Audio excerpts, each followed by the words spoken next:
City Council meeting this evening. Let the record show that all members of the council are present except for Councilmember Karen Lane, who has asked to be excused this evening.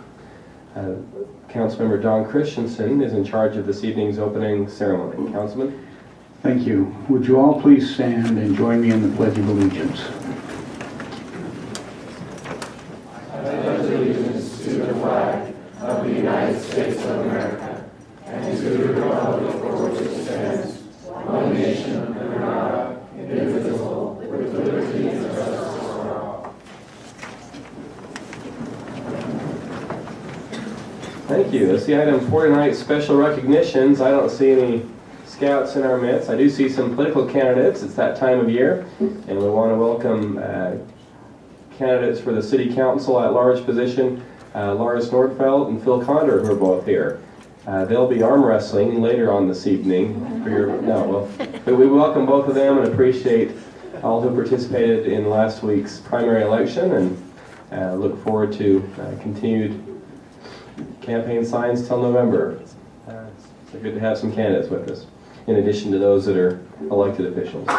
Item 5 tonight is our comment period, and how we do this is we start each meeting with a comment period where if someone's come to talk about anything on their mind that's not scheduled that day for the public comment period, a public hearing later in the meeting.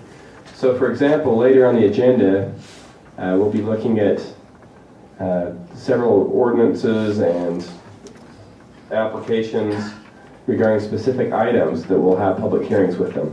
So if you come to speak on those items, we ask you to wait until we get to that topic, and you will get a chance to speak.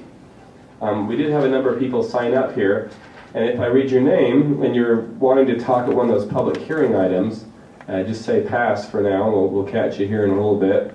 But if you do have any other topic on your mind, this is a chance for you to speak your mind, and we welcome to hear from our bosses, the good people of West Valley. Judy Weeks, Roner? I want to speak. Now or later in the... Now. Okay. So come forward, and our rules are you have up to 5 minutes, and it's you speaking to us, not necessarily a back and forth conversation, and we look forward to hearing what you have to say. Thank you, Mayor Winder. Most of you know me. I'm Judy Weeks Roner, and I live at 3762 South, 3600 West. And as a responsible citizen of the community, I, like the council, have been concerned about the beautification of the city. In the past, I've organized community cleanups of Granger Park, local neighborhood watch areas. I facilitated the construction of the West Valley City welcome signs through the scouting organization, and many, many other things. I've always attempted to keep my residential areas free from weeds and try diligently to abide by the West Valley City ordinances. Unfortunately, I've had neighbors who have not had that same degree of care of their property, and I have witnessed them being treated fairly and often given numerous opportunities in the past by the employees of West Valley City. As in years past, I have started to plant some crops, but my area is zoned agriculture. But due to the terminal condition of a neighbor and some serious health issues, I have found myself making daily trips to the Huntsman Cancer Center from early morning to late at night. I have kept my grass cut, but there's an unused driveway behind my garage, and there has been some weeds there. I have told the Baxters, who live directly across the street, I would pull them just as soon as I could, and they are here to testify that I have never kept my yard unkept. I did apply a weed killer, and some died and some unfortunately flourished. I can tell you that if I could have pulled them, I would have. I received a courtesy notice from the city about the weeds and other items, but the notice was not specific as to what was entailed in solving the situation. I contacted the number on the paper and received a voicemail. I left my name and number. I did this numerous times, even in front of Ella Baxter and Steve Bueller. I received no response, but the notice said that I needed to comply by August 16th. In the meantime, the neighborhood became upset because the notices they received and the manner in which they were treated caused an uproar in the area. I sent my councilman an email that I had received from the citizens and information that I had relayed to me verbally. I told him of my complaint. He, in turn, did what he was supposed to do, and he notified the city manager, because that's who's responsible for this issue. And I received a call back that day. However, I missed it, and when I called back immediately, I received the notice that the person had left for the day, and it was at 5 o'clock. I called the next day. I left another message.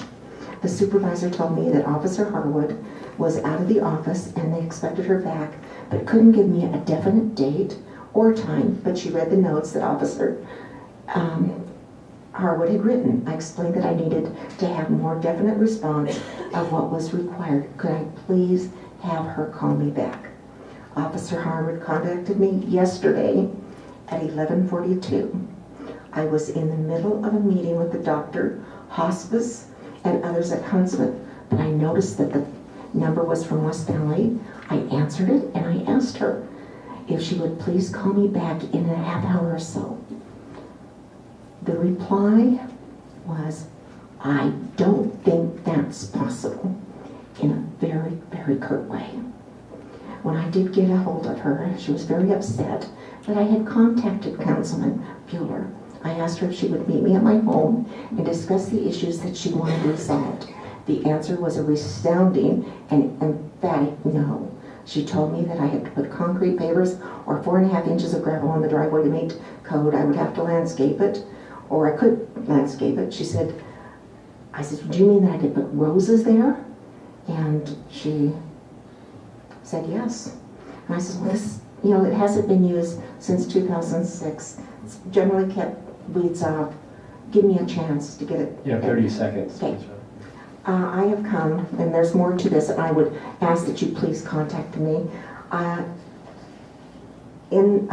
have asked that the city council, first of all, I would like to have the city manager and whoever's over ordinances to meet me at my home, discuss what the real issue is.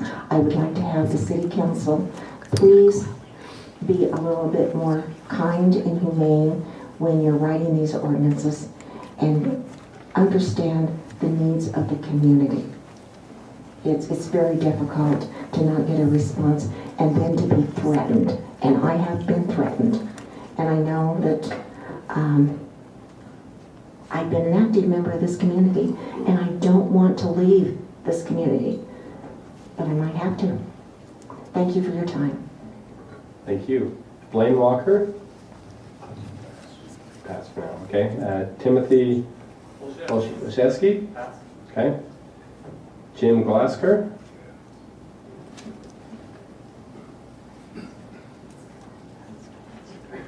My issue was with 1590 West, 2320 South.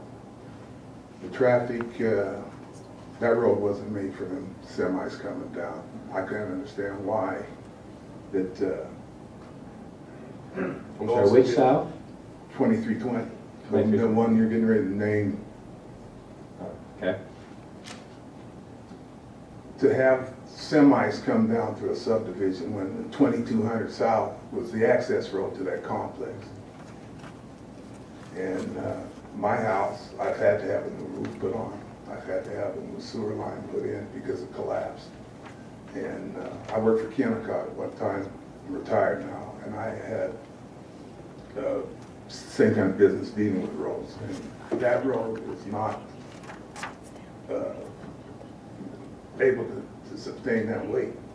And I can't understand why they forced all the traffic from 2200 over to 2320. I've asked people for help. I've called 1,000 times to even get the road patched up. It's full of chuck holes. I wouldn't even name it after anybody, but they did come in and put a new yellow line down the center of it. But every truck that comes down there I got a brick home. Every truck that comes down there, I feed them. And nobody can explain to me why they set the situation up like they did. They put speed bumps over on 22. That forced the rest of the traffic over to that side. And it's a dead-end street. Everything that goes in comes out the same way. And I've spent thousands of dollars trying to keep that home up. But I can't get any answers. Can't get any help. And a situation like that lady had, I asked for some help on the property on the other side of me. There was some cottonwood trees, and they came over, and one of them fell over in my yard. I got cutting my lawn. I was told to cut them down and find out who was responsible for them. And, find out who was responsible for them later on. But no help, none whatsoever on any of these situations. And I've got neighbors who are willing to sign a petition to get that weight limit back to where it was and get that traffic slowed down. And the only reason I'm holding off is I got a call from Richard. He's got something to do with the road crews, I guess. He says that they're supposed to start repairing that in September. But if nothing's done then, I'm just going to go through the neighborhood and get this petition signed and see what we can do about it. Because it's ridiculous. I've seen 2 kids almost get hit because of the flow of the traffic and the speed. And no help. But that's all I got to say. Okay, thank you. Barbara Thomas? Pass. Okay. Debbie Hill?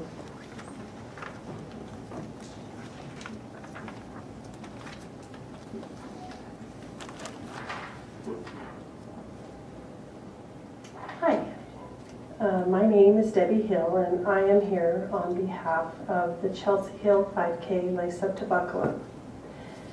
3 years ago, we lost our 24-year-old daughter Chelsea in a car crash. This news was, as you can imagine, a parent's worst nightmare. And it was made even more painful by learning that her death could have and would have been prevented if she'd been wearing her seatbelt. Chelsea's death has impacted not just our family, but most of West Valley City's community. Chelsea's death impacted not just our family, but a lot of the West Valley community. As a way to honor and remember Chelsea, some of her dear friends organized a 5K held at Hunter High School, where they all attended as a way to do that. As her parents, it was very humbling for us to see over 300 people come out and pay tribute to our daughter. As Chelsea's parents, we decided that we wanted to do more with the 5K and try to bring awareness to this very important issue of buckling up your seatbelt. We have been honored to team up with Zero Fatalities, a UDOT program that goes to high schools driver's education classes all over the state of Utah and presents directly to teenagers and parents. This has been a really healing experience for us as Chelsea's parents, and we believe that it is a message that resonates with both parents and teenagers. This year, the 2013 Lace Up to Buckle Up, a race to remember your seatbelt, will take place September 21st, 2013 at Hunter High School. We've extended an invitation to other families who have also lost loved ones due to the lack of seatbelt use to come out and honor their loved ones along with Chelsea. We believe by bringing a family story and a face to the statistics that go along with these fatalities, that it will help bring awareness to the issues and hopefully help change behaviors. Zero Fatalities is helping us get this word out about our 5K by placing our logo and our website on KSL.com, and KSL News has covered our presentation at some of the high school presentations and is also expected to attend our event. We would like to extend an invitation to you as elected officials who represent all of West Valley citizens to come and join us as our special guests at the 5K event. We know that there can be some differing political opinions as to whether or not the seatbelt use should be a primary offense for adults. What we are 100% sure of is that there should not be any differing opinions on education and awareness for everyone, and as to why they should wear their seatbelts, and so that we can make informed choices to wear seatbelts every time we get in a vehicle and make sure our loved ones are buckled up as well. Mr. Vincent's our neighbor. His son Spencer went to school with Chelsea, and Corey Rushton, your family, every year sponsors our 5K. So this is really a community issue, and I have provided an invitation for each and every one of you individually, and hopefully we'll get to have you come out and show our citizens that it's important to put your seatbelts on. Thank you. Thank you, Debbie. Where are those invitations? You have it. Okay, great. She'll make sure you. Thank you so much. Clark and Debbie were actually the recipients of our Clean and Beautiful Award last year for their yard too, so they're great members of our community. Great. Super. Esther Olszewski? Pass? How do you say that? Olszewski, okay. But it's still pass, even if I pronounce it right, okay. Bill Payne, you're pass too for now, right? Joan Rushton Carlson? Okay. And Grace Chumley.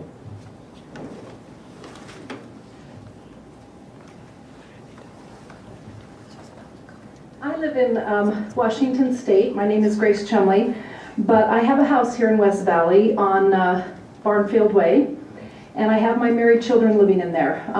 5 years ago, my husband took his life, and I had kids at the University of Utah, and with one of his life insurance policies, I chose to buy this house so that they could have residency and be able to continue their education.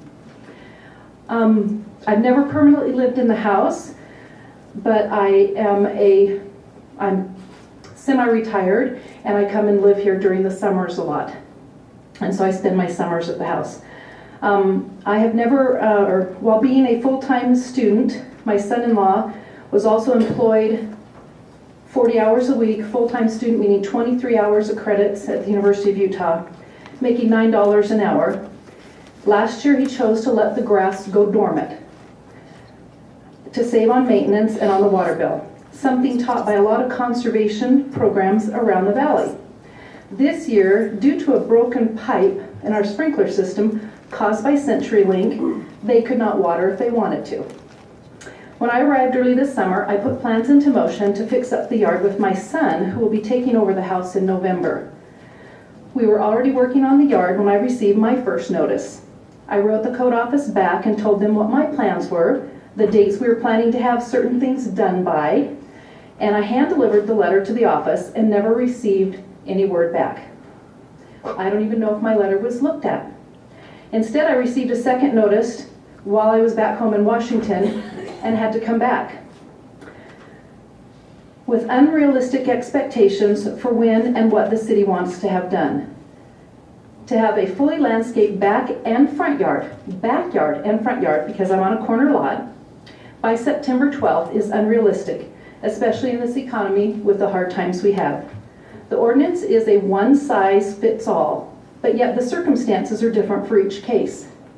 It wasn't until today that I was able to get the first quote from somebody on what it would even cost me to do this.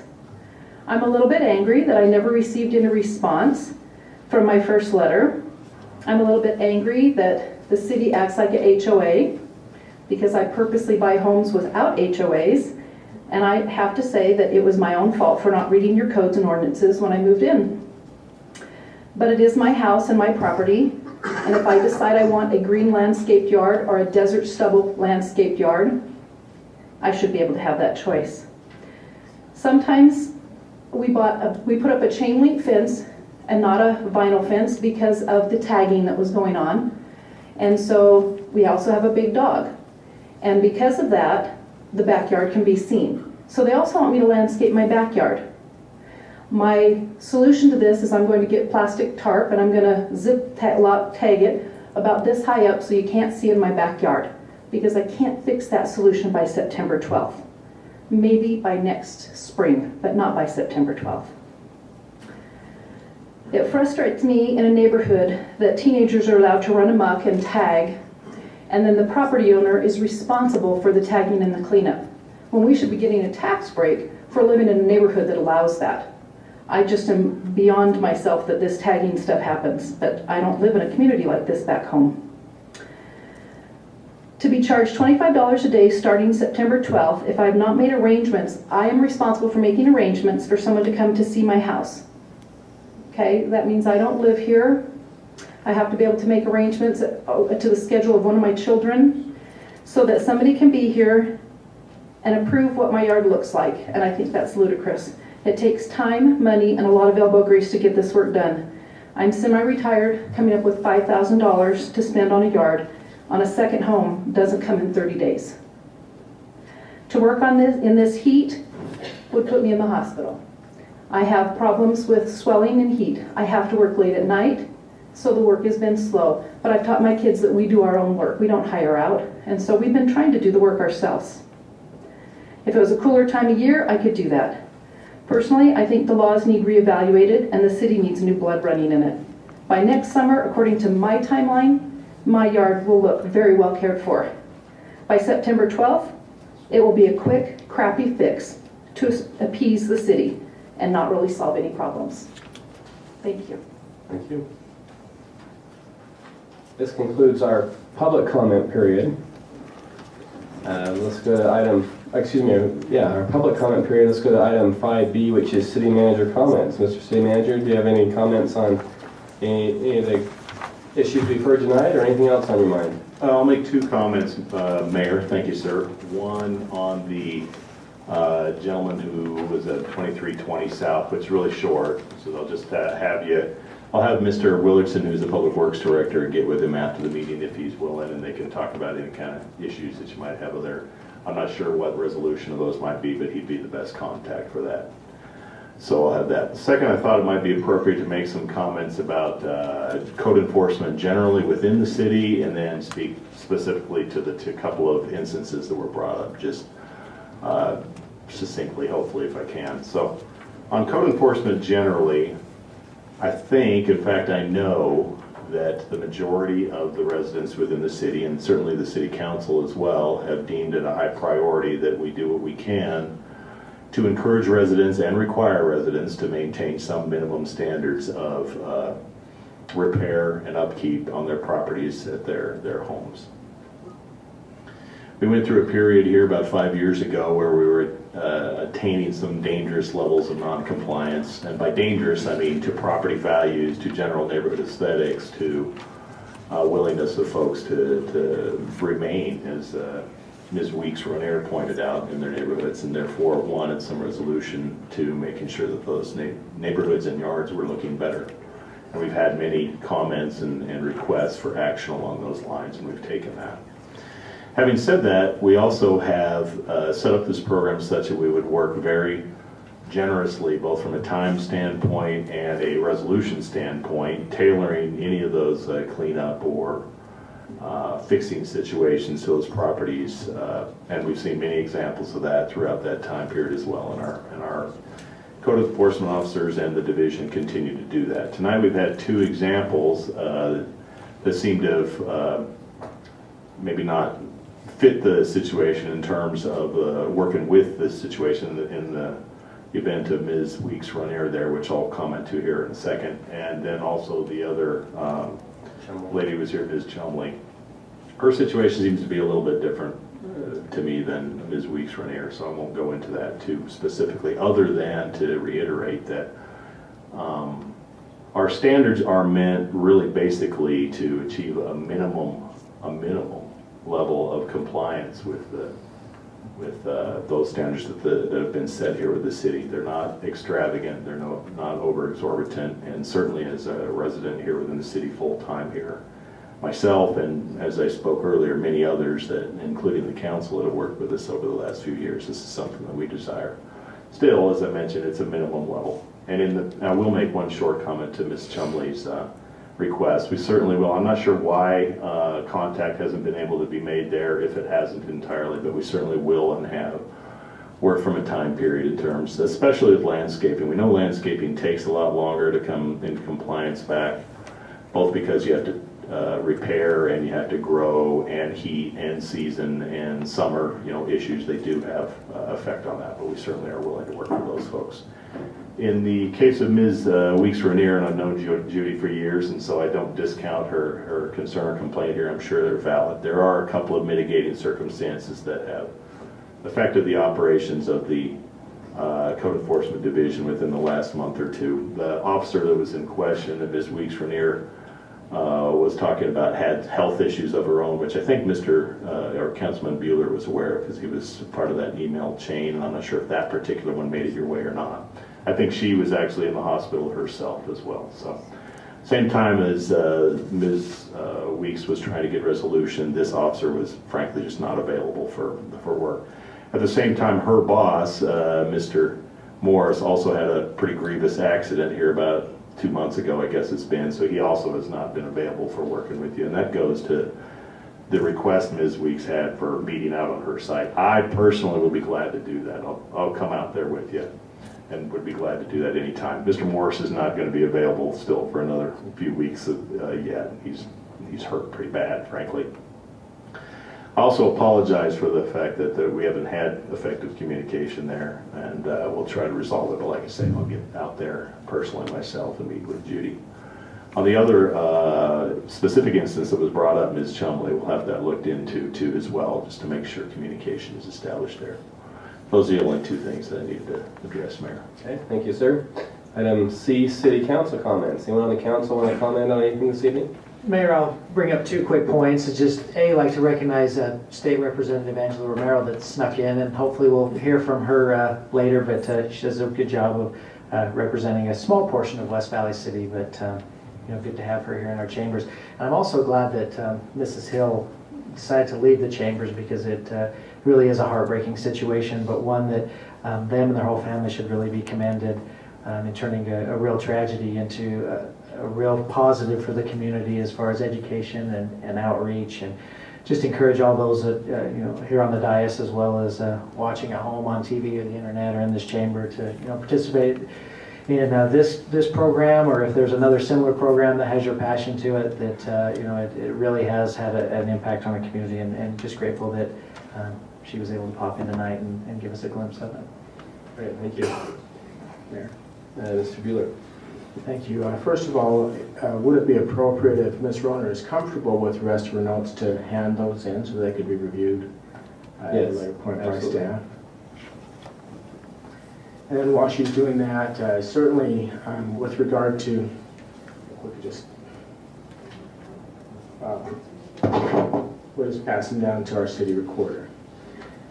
It's always been the direction of council, at least in the 4 years I've been on council, and I know from the city manager too, that these code enforcement officers be courteous, be professional, and be responsive.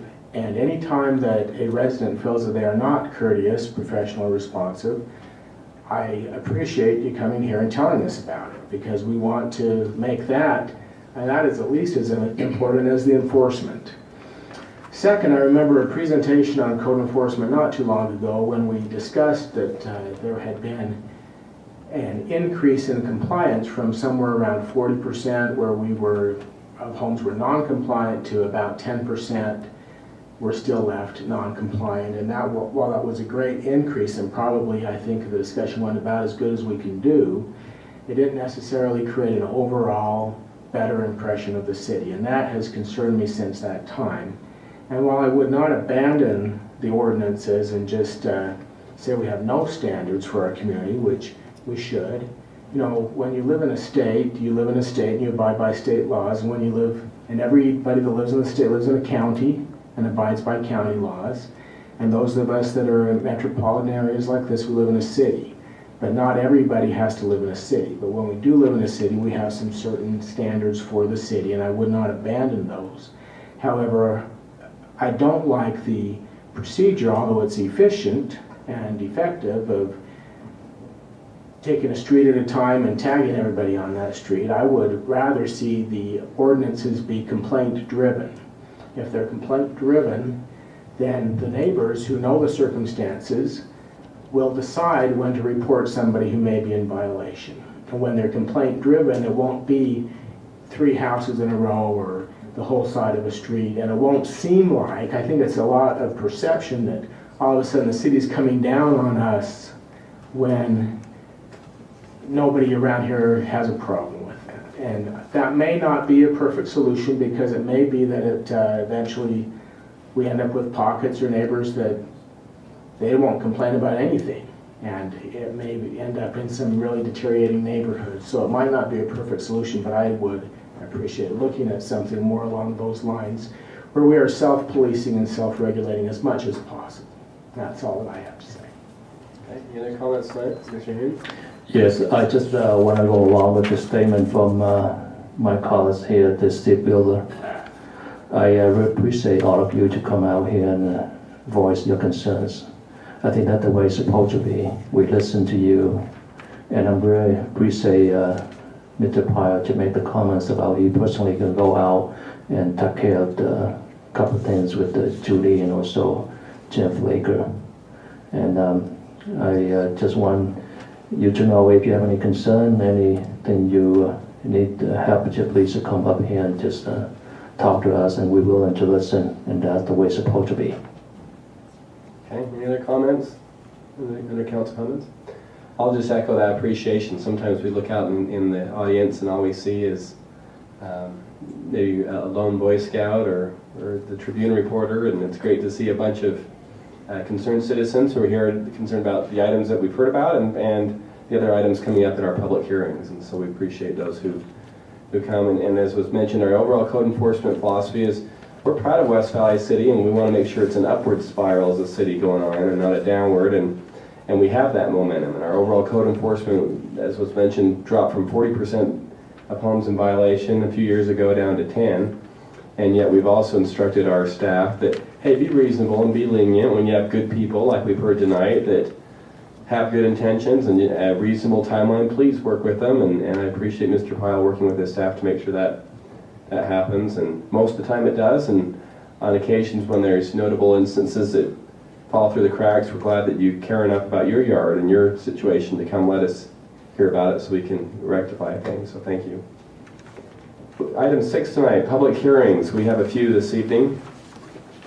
The first is regarding a police department application for a justice assistant grant, the good old JAG grant we get from the Department of Justice. Mr. Pyle, if you could introduce this one, please. Thank you, sir. So as part of the federal regulations in many grants that the Fed sponsor, a public hearing is required so that if there are interested members of the public who would like to comment on or just to gain wider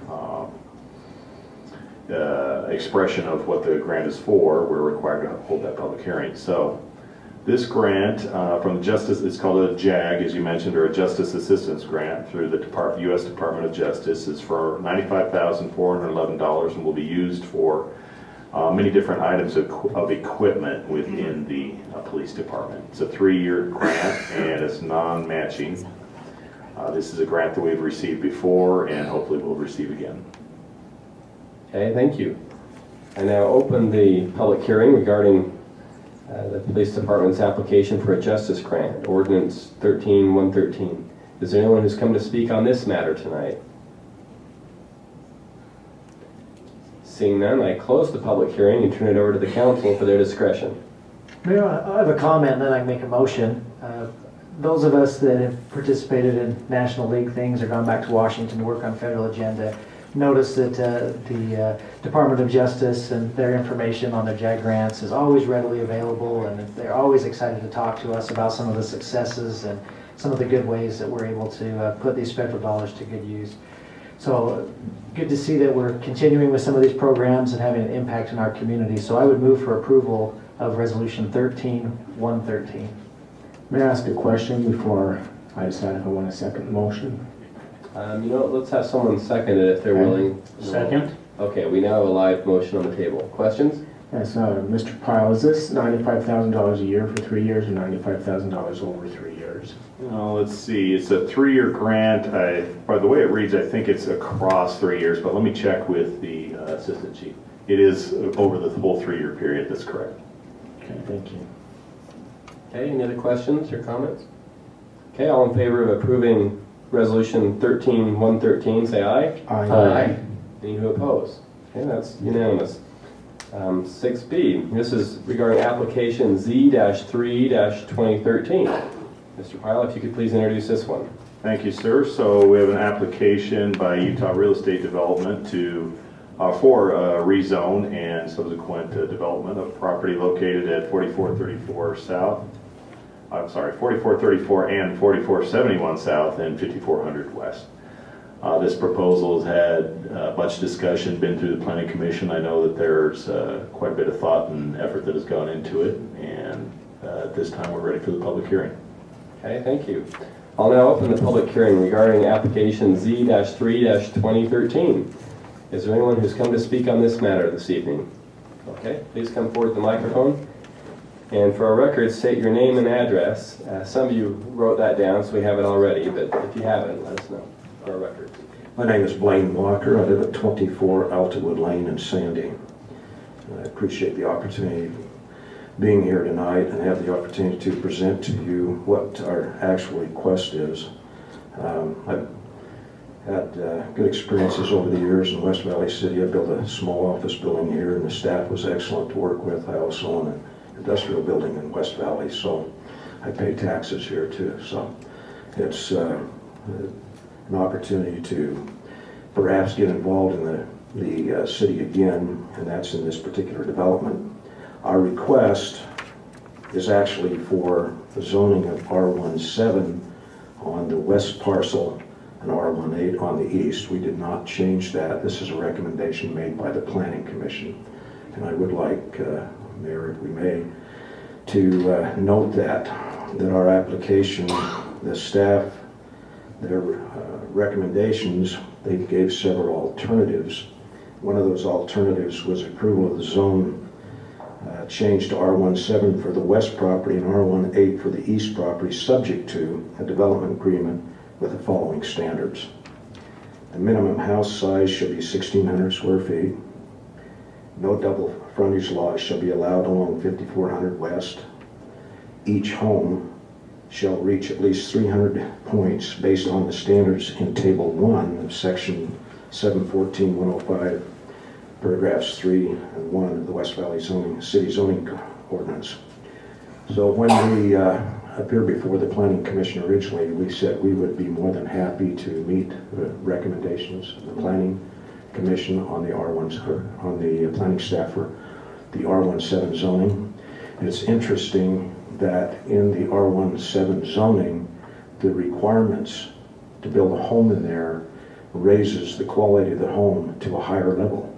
Somewhat of a dichotomy. In other words, you have to build a home that meets a greater point structure on a smaller lot than you do on a larger lot. The other thing that I would like to bring to the council, and that is that just because an area is zoned R17 does not mean all the lots will be R17, or 7,000 square feet, excuse me. I also think it's important to note that the west part of the property is already zoned R17. So you've got an agricultural zone and an R17 zone on the same piece of property. Also, I think it's important to note that all the properties contiguous to or touching the property, with the exception of the agricultural zone, which is part of the same property, they're all R17. So it's not out of keeping to look at that and to request the same type of zoning. The other thing that I would like to have the council consider is that we do live in the desert. And as has been pointed out by several people tonight, if you listen to some of their concerns, is that they have lots where they're unable to maintain it for whatever reason as they get older, as we become older, and I'm getting there myself. It's more difficult to take care of my own yard. But at any rate, the larger lots, most of the cities are going to a smaller lot format for a number of reasons. One, transportation issues, water issues, which is huge. They're going to zero-scape landscaping, as I'm sure most of you are aware. And as you attend the national meetings, you hear this more and more: walkable communities, accessibility to transportation, and the consideration of water usage. A 10,000 square foot lot uses more water than a 7,000 square foot lot. That having been said, I'd like to point out to the council what our proposed map would actually look like, if I may. Mayor? Okay, yep. Yeah, We can pass this around, I guess. okay. I'm sorry, this is with your original proposal? This is our original proposal, the 7,000 square foot lots, but I'd like you to take a look at it if you will. And it's the west parcel, which would be this parcel here, that we're mainly concerned about. If you look at those lots, you'll see the smallest lot in there is 7,200 square feet. So the smallest lot's 7,200. We have lots going up to 11,000 square feet. There's just no way that you can take a plat and get all one-size lots very easily. It's pretty difficult. I've been doing this for about 40 years, and I've never had one where I could get the exact square footage that the zone allows. So if you look there, and the frontages are larger than the 70-foot frontage, which allows for, we had the engineer put on these lots, actual homes, all of them 1,600 square feet on the main and more. Footprints on them are some 2,000 square feet because of the garages. They could be 2 stories, which will also go over 1,600 square feet. You can see that some of these could be side entry garages. Some of them have 3-car garages. So they all have at least 2-car garages. So I just want to point that out to you, that that's actually our request. The other thing that I would like to kind of show the council are some of the types of homes that could be built on the property.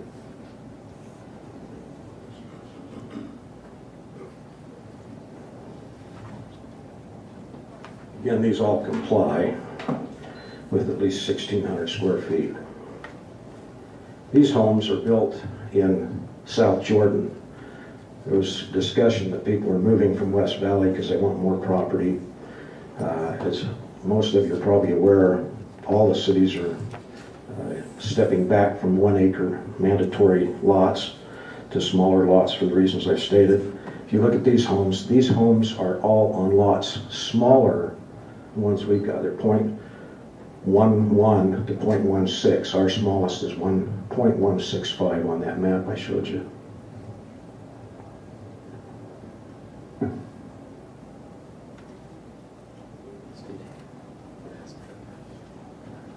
I don't know, Mayor, if you want this to be passed around to the... We have that in our packet, the area. Okay, you probably don't... Do you have it with the size of the lots on them and Yes. housing? We don't have that one, we don't have that one. This is the same one as that. Oh, I'm sorry. Yeah, we don't have that. So, that having been said, I just wanted to point out that that is our request, is R17. That's our application. That's what we put in our application, and that I met with staff afterwards and told them that's what we wanted to have presented to the council. I don't know if it was a typo, Mr. Pyle, or what the situation was, but that is our request. Okay, thank you. Okay. Do you have any questions? Any questions, the applicant? Okay, thank you. We may as the Time goes on. Yeah. Thank you. Okay, is there anyone else who's come to speak on application Z3 2013? Okay, please come forward. And state your name and address for our records. Sorry that I didn't put my name on your roll. I guess, No, that's okay. For this part, you don't have to. It's just for that first part. I guess I just sort of went by here too quick. Nope, you're great. Okay. My name is Clyde Alquist. Currently, I live at 1521 Spring Canyon Road in Pine Canyon, Utah. 4 years ago, we moved from West Valley City. We lived in West Valley City for 27 years before we moved, and Linda, my wife, has lived there all her life. 2 months ago, we were involved in an emotionally charged issue zoning and planning commission meeting. Because of that emotionally charged, and some of the things were said, my wife would not come tonight because she could not stand the hurt and the sadness she felt from that meeting. My wife grew up in Hunter. She has seen the land change from rural to suburbia. The land in this area once was of farming value, and Linda's grandpa, Alma, and her dad, Don, and uncles, Lawrence, farmed this area for many years. As the area has been built on by one housing tract after another, its value as a farm has diminished to the 5.11 acres that we're talking about tonight on the west side of 5400 and the 2.64 on the east side of 5400. Don lived on the 5.11 acres until his death in 2006. Randy, Linda's brother, Craig, Linda's brother, Linda and I and Don took great pride in our homes in West Valley City, and we did a lot to keep them up and beautify them. And we kept them that way. So we're interested in the beautification of West Valley City. We don't want to see West Valley City lose that value. The Hunter we knew as kids is gone, and we can no longer keep the open space. Linda and her brothers, Craig and Randy, are saddened by the changes, but it is time for us to move on. We have a chance to sell this property and have that portion beautified by some pretty nice homes, as you've seen. We live in a desert, as Mr. Walker pointed out, and because of this, water consumption becomes a problem. I don't know if you read this morning's paper where Salt Lake City is planning on putting on, or thinking about putting on, a water tax for consumption of water. The larger lots and more consumption of water, probably the more people are going to have to pay because of this tax. We're trying to conserve water, we're not trying to consume it. So many cities are recommending smaller lots, not larger lots. The economics of today leads people to buy smaller lots because most people have both a man and a wife working, and they don't have time to build and work and take care of larger lots. So they don't have huge lots to take care of. They don't want them. It's just the economics of today. If you'll notice on your zoning map, the surrounding areas are all zoned R17. There are some R18, except for 9-house tract just north of our land, just north of the 5.11 acre. It's that zoning R110 that I want to talk about. This area belonged to Don Rushton. He owned that land. He was hoping that he could buy the back portion, and he had it set up with Mrs. Day, who owned the house on the road of 5400, to buy that back portion. But being old and not quite with it, when she sold the land to the News, or the house to the News, she sold the entire lot. And unbeknownst to Mr. New, he didn't know that. He thought he just bought the house. So it sort of put a glitch in what Don had planned on doing, because he had planned on taking that acreage there that's zoned R110 and connecting it into his property, the 5.11 acres, but it didn't happen. About 10 or 12 years ago, Don wanted to build homes in that area, and he also wanted to open up some land that he had in the South Jordan area, because again, the farming was getting to a point where it was really difficult to move equipment back and forth on the streets and stuff like this. So he wanted to start building homes. The idea was Don would put up the land, and Harry and Wren Jones would build the houses. The company was called the JAR Committee, Jones and Rushton Development. Well, the Joneses did build one house on the 9 properties. They wanted to build a big home on a nice property to try to enhance the area. So they didn't build one home. They had a hard time selling that home. It cost too much money. So what they ended up doing is selling off the lots to other people, and then people would get their own contractor to build their homes for them. In the process, we couldn't sell the one home that the Joneses did build, and we took a loss on it. In fact, we took a loss on the entire project, financially. the area just was not suited for large lots and big homes. We found that out the hard way. Needless to say that JIR went defunct pretty quick. Larger lots does not mean larger homes. The fact is that the Utah Real Estate Development will be required to build a nicer, better home on smaller lots than they will have to build on a larger lot. People are worried about the value of their home. Question: will larger lots lead to a more attractive area, or will larger lots in it become a site problem, leading to the devaluation of the surrounding area? And also, because of your city ordinances of requiring people to keep up their lots, will you have a problem with that? This is the 4th contract that we have had with various developers to sell this land. The first 3 pulled out because the economics would not work.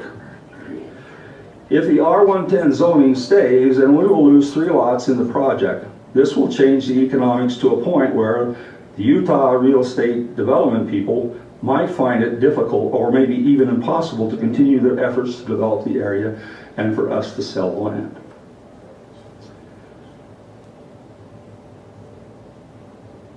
The southern portion of that 5.11, I think Mr. Walker said the west portion, but I think it's the southern portion of the 5.11 acres is already zoned R17. It stands to reason that the rest of the 5.11 acres should be zoned the same as the surrounding area.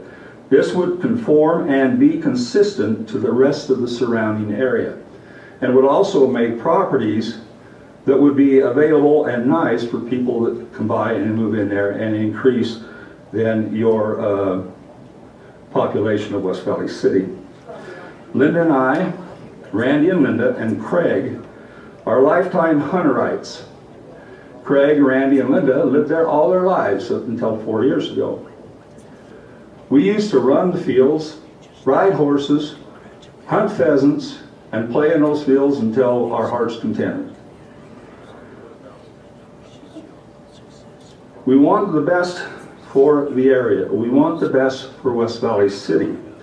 We feel confident in our meeting with Mr. Walker and Mr. Bang that this will be an upgrade and an accomplishment and an asset to West Valley City. So we're hoping that you will take reason into matters, into your hands, and take a look at the fact that in order for this development to proceed forward, that we're going to get better homes, higher quality homes on lots that are smaller than on lots that are larger. Thank you. Thank you. Is there anyone else who's come today to speak on application Z-3-2013? For or against? Come on.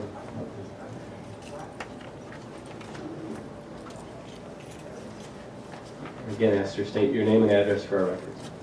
Esther Olszewski. My address is 4409 South, 5400 West. My husband and I are a rare one-income family, making good enough money to buy the agriculturally zoned property that we live on. We first looked in Harriman and Tooele, but chose to live here in West Valley because of the feel of a farm street while still being close to commercial center and family. The majority of the property along 5400 West is, if you take it square foot by square foot, is property owned by people like my husband and me.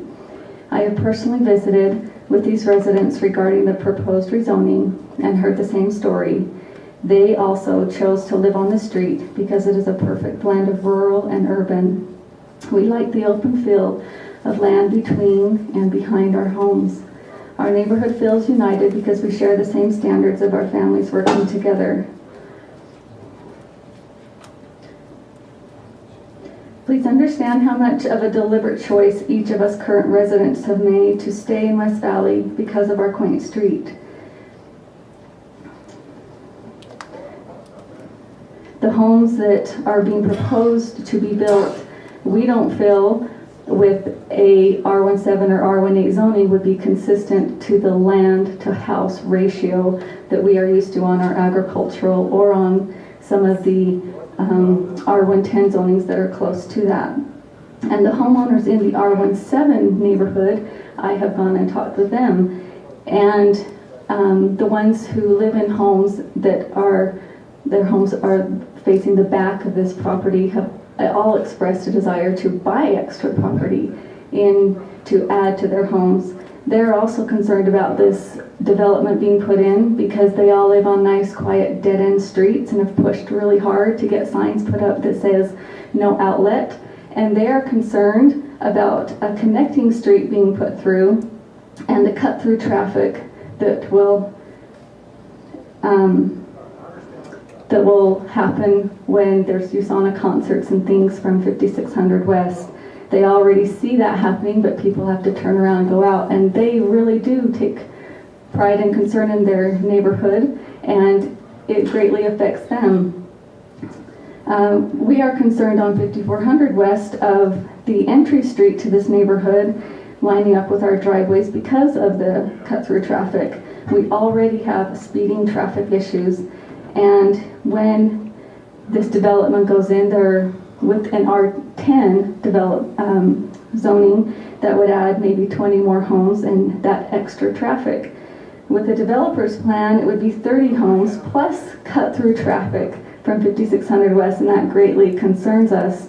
And we would really hope that there would be a different plan put in place so that there isn't that through traffic, that there isn't a cut through, and that the R17 neighborhood to the west of us is can maintain their no outlet signs and streets.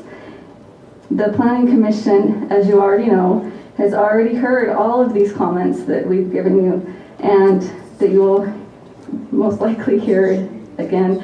And they would have voted unanimously for the R110 on the west side and the R18 on the east side, except one planning commissioner, one commission member wanted both to be zoned R110. So it would have been unanimous, but for the west side it was unanimous for that area to be zoned R110.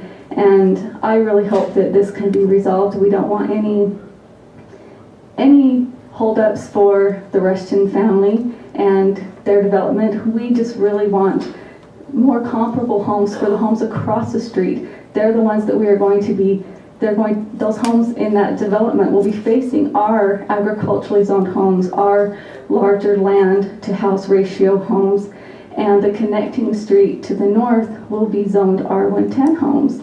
And that only makes sense for, as Mr. Baker and the Planning Commission notes, as you can read, would only like to see consistent homes along that street when in the future that road is connected. Thank you. Thank you. We know a number of you are here this evening on this item, and maybe not everyone wants to get up and speak, but just curious by the show of hands, how many kind of share Esther's sentiments on this one? Okay, so there's a number of you here. And are there anyone else who'd like to come forward and speak on this issue tonight? Okay, let's see. I saw a hand here first by Ms. Thomas. Thank you. I apologize before. I thought I was signing a sign-in sheet, not a speaking sheet. Well, I'm sorry, during special recognitions, I didn't acknowledge former council member and current planning commission member. So That's welcome. okay. Thank you very much. Barbara Thomas. I live at 5351 West Woodledge Avenue, which is just around the corner and across the street from both parcels of this property. May I stress that large lots don't necessarily mean that they have to be larger homes on those particular lots. I'm pleased with the fact that on smaller lots we build nicer homes. That's great. That's what we need to have. But what we need to do is realize that there can be a large lot, there can be a regular sized home, and then there can be space for things that people have, that they don't have to park in their driveway, they don't have to park it on the street, they don't have to share their neighbor's driveway if they have their own space. Larger lots allow people to do that, frankly, as we age within our community, we buy more toys. Lucky for those who can. But we also need to have space to put those. Not everyone wants to put everything in a storage unit. They should be able to put it near their home so that they can take it out whenever it's convenient for them and they can enjoy that. The property that we're talking about is contiguous. The agricultural property is contiguous to large lots also. Everything to the north of the agricultural lots on the west side of 54 is next to large lots, R110 if not even larger. This is an unusual area that has a real good mix of house sizes and lot sizes. We would like to avoid what we did in the 70s, which is to have an entire subdivision of every home and every lot is exactly the same size. The only difference is sometimes when you come in, the kitchen is on the left and the bathroom is on the right. You go in someone else's house and it might be on the other side. It's convenient when your kids are little and the neighbors come and they need to use your house and they know where everything is. But it is nice to have a little bit of variety, and this is an opportunity for us to do this. One unusual thing about this application is that both parcels of property are being sold as one piece, and yet the zoning is one size here and one size here. This may surprise you, but I'd ask you at this point, frankly, to overturn what the Planning Commission said. I think both sides of the street, the property should be, as it was sold in one piece, then the zoning should be the same. Should all be R110. The property on the east side of the road has large lots next to it, and they deserve to have large lots put in the new area.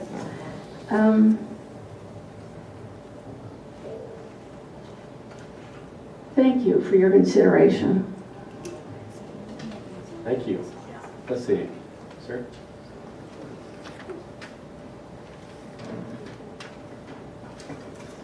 Thank you. My name is Timothy Olszewski. I live on 4409 South, 5400 West. We have been the blessed recipients to buy Clyde and Linda's home, as it turned out. So we do very much appreciate all their hard work in what we've been blessed to live in. I agree very much with most of what Barbara has said. Large homes on large lots don't always make the best mix. The acre or the square foot sizes that have been mentioned, 1,600 square foot plus, are just short of the 1,700 square foot home that I live in, a Rambler home on a half-acre lot. I specifically, in looking for our second home, I was laughing the whole time Barbara was talking because she described my first home in Kearns. Every lot was the same, right and left. I couldn't even put a carport over our driveway because it would violate variance. I could get the city to let me do it. Look out my back window and I could throw a ball at my neighbor. You know, I mean, things were that packed. So I understand the need for a first home. I also understand the need to grow. So when we looked for our second home, we did not look in West Valley first. It was Harriman, South Jordan, West Jordan, because that's where the half-acre lots were. We found this by chance. Actually, we've been looking at it for over a year, but for reasons of our own, we finally did buy the home based on the fact that we could remodel it and make it adjustable to a five-member, six-member family. But the concern that I have is just what Barbara mentioned. You're talking about you don't need to put in a 25,000 square foot home on a 1/3 acre lot and use up the whole lot. We're lucky that the north side of our property can expand. When I bought our home, we looked at it with a 3 and 5 and 10-year plan. A 3-year plan was to move in and remodel to what our family needs. 5 and 10 year is, I'm going to get old, I'm going to retire. I have aging parents. I had the opportunity to build a mother-in-law's portion to our property. You can't do that with what's being planned on these homes. What you're planning is for people to come in and then leave. They're going to grow up, they're going to, however many children they're going to have, and at some point, they cannot expand. They're going to move out of the community. And if that's West Valley's plan, then that will continue. I don't know how a city like this recruits outside talent if you are recruiting. I know I work at a large company, and when we recruit, we don't mention West Valley. We mention Park City, downtown Salt Lake. We mention the hiking, all the things you can do in the valley. But we don't mention West Valley City. And it's unfortunate It's going to take years for West Valley to become Sugar House. My father jokes today about Sugar House. Why would you live in Sugar House? It's a penitentiary bungalow to him, because that's what he knew it to be. And yet we all know now that Sugar House has one of the higher values in the city. It's going to take time for West Valley to get to that point. These types of things help get there. I am very concerned that, again, the lot sizes to home size is being overlooked. I really do not believe we need to have such large homes. Again, my home is 1,700 square feet. It allows me to grow. I have a basement and a main level, which for most families is adequate. I realize that's not what's being developed and designed today in our current 2010 society. But there are people like me who are looking specifically. We have neighbors from the Kearns area who have come down our street, who are looking at the homes that are for sale. Why? Because of the larger lots. There's a 1 acre lot on the street right now that's for sale, and we know several of them have come and looked at it. So I know that there's opportunity here. I believe I understand why the developers and the sellers are looking at the R17. The more you can cram in, probably the more opportunity is for them, and I certainly don't want to withhold their opportunity. But for those people looking for this type of an environment, you're pushing them away. When we looked, we saw zones or islands in West Valley that had pockets of agriculture, not just the large pockets on the southwest side, but you have islands in West Valley that are consistent with that. And so my concern is that that stays consistent, that the animal rights we have are maintained, not just this year, but 20 years from now, when the new neighbors get tired of hearing my rooster crow, and then our cow mooing in the back, they're going to get tired of that. I certainly hope that's not going to affect my rights down the road as well. So I appreciate the council's time. Thank you. Thank you. Let's see, who else would like to speak this evening? Okay, come on up, sir.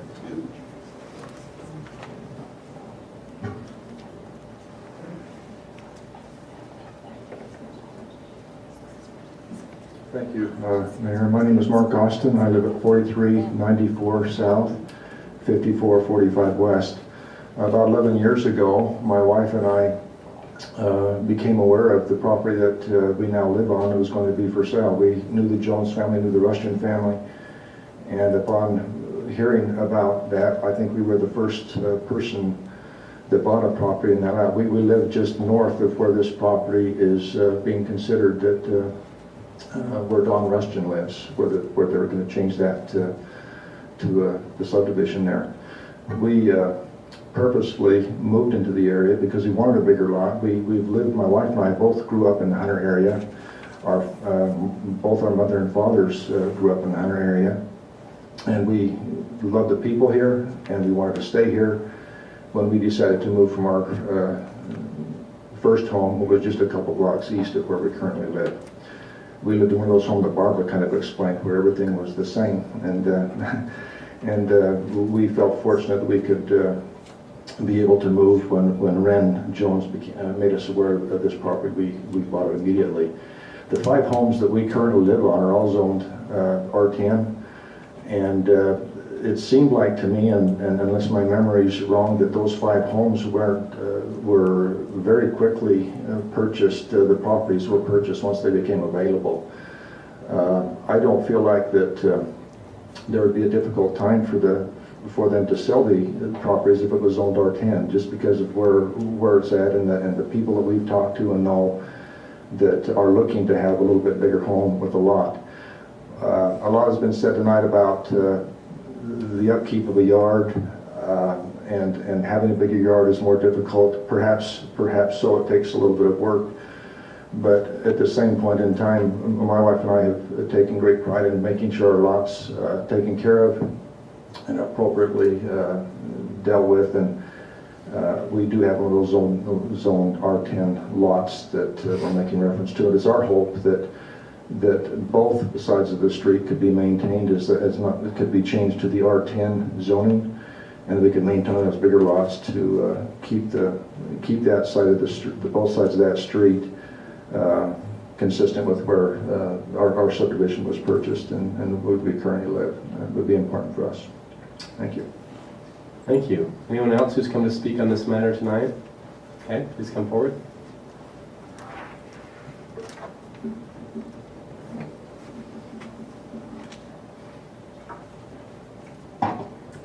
My name is Melanie Miles. I live at 4491 South, 5400 West.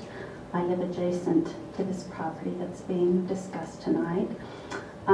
My lifetime has been spent in West Valley City. I've lived here for 52 years, both in houses in Granger and in West Valley. My first home was just a few blocks from this on Valley View Drive. It was a .24 acre home, and we left it 7 years ago after living there 21 years and having wonderful neighbors that we hated to leave, but just felt we needed more space for our family at the time. The first thing I did, I think this whole issue is an issue of community and neighborhood. I have loved West Valley. I've chosen to live here my life. I've never left it. When I left my home on Valley View Drive 7 years ago, the first thing I did before I put a for sale sign up is I went around to all my neighbors and I said, I love you guys, but I need more space. I want you to know that I'm going to put a for sale sign up, and I want you to know, and I'm going to work to get you somebody here that you really like in this house, because I'm moving a few blocks away. I found more space where I can have fruit trees, where I can have a garden, where I can do the yard work I do. So I moved to this new lot 7 years ago. It's .68.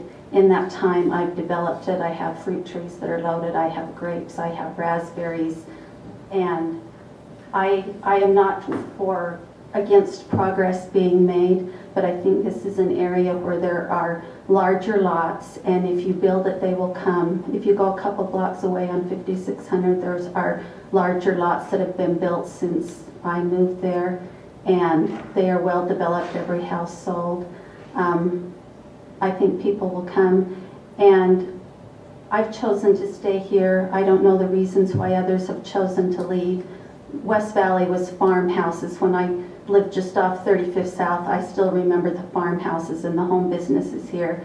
And I lived in one house for 23 years, one house for 21, and now this one for 7. And I've been known to throw a shoe at somebody that made a bad comment about West Valley City, because I don't let anybody talk it down. So I would just ask, it's a matter of community and neighborhood. Everyone takes pride in what's around them. This is currently an area that's had open fields. The people that have lived here have moved here because it's open space. Let's consider larger lots as not a shock to those who have come here for those reasons. I realize people have a right to sell their property and do with it what they want, but when they've chosen to leave the area and others have chosen to stay, these people are my neighbors. I love them all. I want a good decision for everyone. I want the Rushtons to have the money they deserve for the property they've had and held so long and love to grow up on. I want happiness for the people who still live on the street and will continue in the years ahead. I think an amicable solution would be sure sell the property, build homes. Sure, I love it open with no homes, but you have to move forward in society. Things change over time. For the people who are here and want that, let's get a little happiness on both sides. Let's work somewhere in the middle and make it good for everybody. Thank you. Is there anyone else who's come to speak on this issue tonight? Okay, please come forward.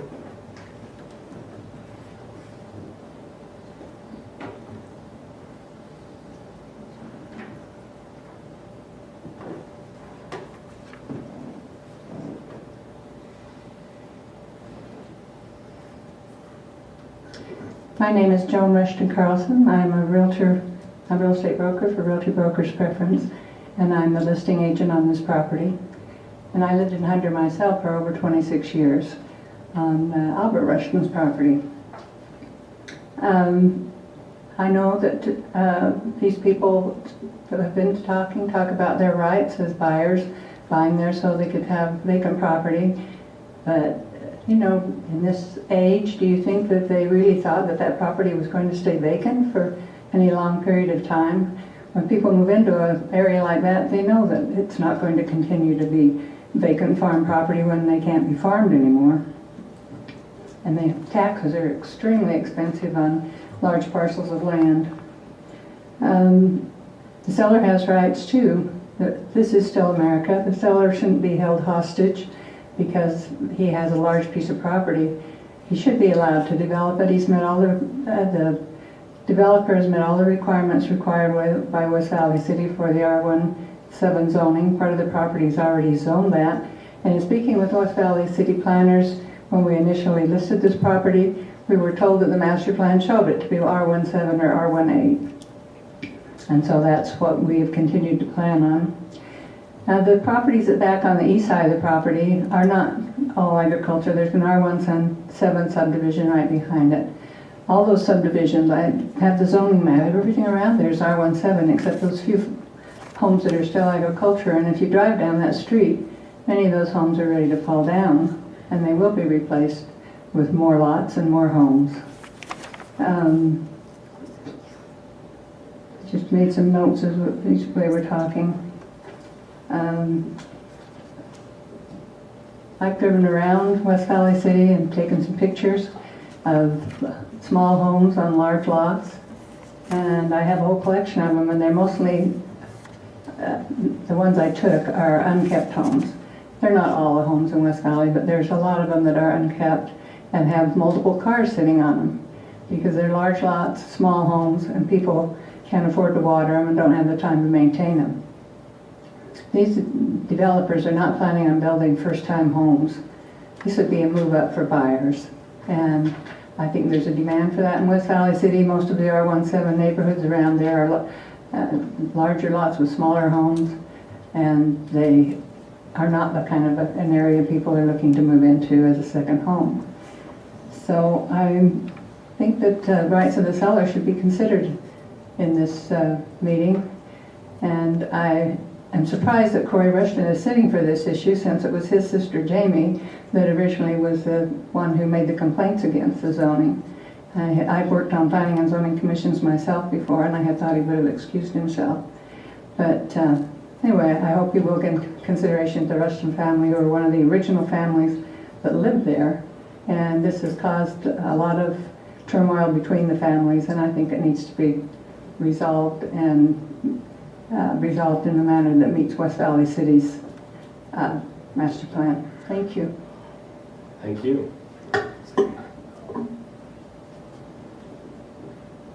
Is there anyone else who's come to speak on this issue today? Okay. What? Sure, we'll give the applicant a final comment. I think so. I didn't see other hands. Please come forward. Thank you. You know, I hope this type of thing doesn't create problems among family members. It's not worth it. My understanding, by the way, is the Rushtons are a bit like the Winders, where there's quite a few in town, but some are quite distantly removed, and our ethic rules state that unless it's immediately benefiting somebody, they're obviously welcome to weigh in on it. Sure. Let me just say a couple of things that I found interesting in the comments. And that was, you know, we need a mixture of homes. We don't want all the lots the same. These aren't all the same. We're up to 10,000, 11,000 square foot lots. The homes are not all going to be the same. They're going to be different sizes because of the lots. Barbara, and I apologize, I don't remember her last name, on the Planning Commission said, we need a mix of lots and homes. That's exactly what's happening here. Mr. Olszewski said, one of the rare single one-family income. That's true. People are dual incomes in this state. Household income is $58,000 for the state. Individual income is $22,000. So you got to take into consideration what that means. But these are going to be different homes. The lots are different sizes. It's exactly what I hear these people saying that they'd like to see. It doesn't say that Mr. Olszewski has to move. He gets to keep his lot. Anybody that wants the bigger lots can still buy the acreages. Mr. Olszewski did say that he's blessed because he can subdivide that in the future to put his mother-in-law or his mother on it. So That's going to happen in the future. These other properties are probably going to be subdivided. So we're not asking for something that is all cookie cutter 7,000 square foot lots. We're saying just zone it the same as the rest of it is, R17.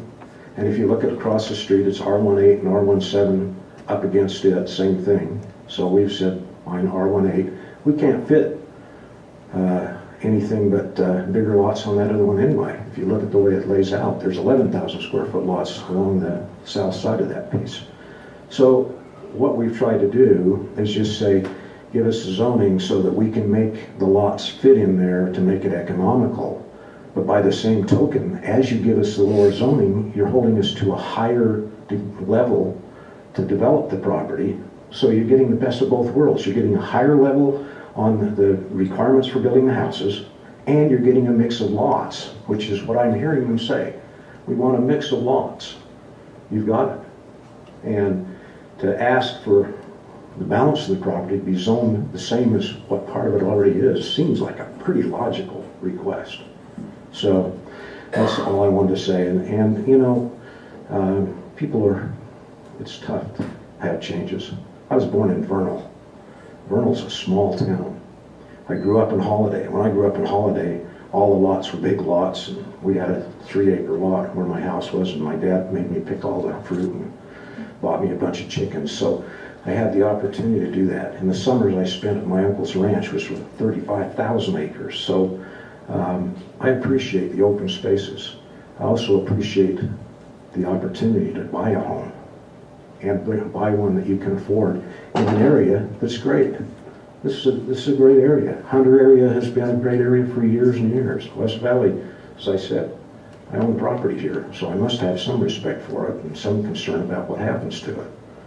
So anyway, I think we're all saying the same thing. And we're answering the concerns, I believe, of these neighbors. We're only talking about 3 or 4 more houses.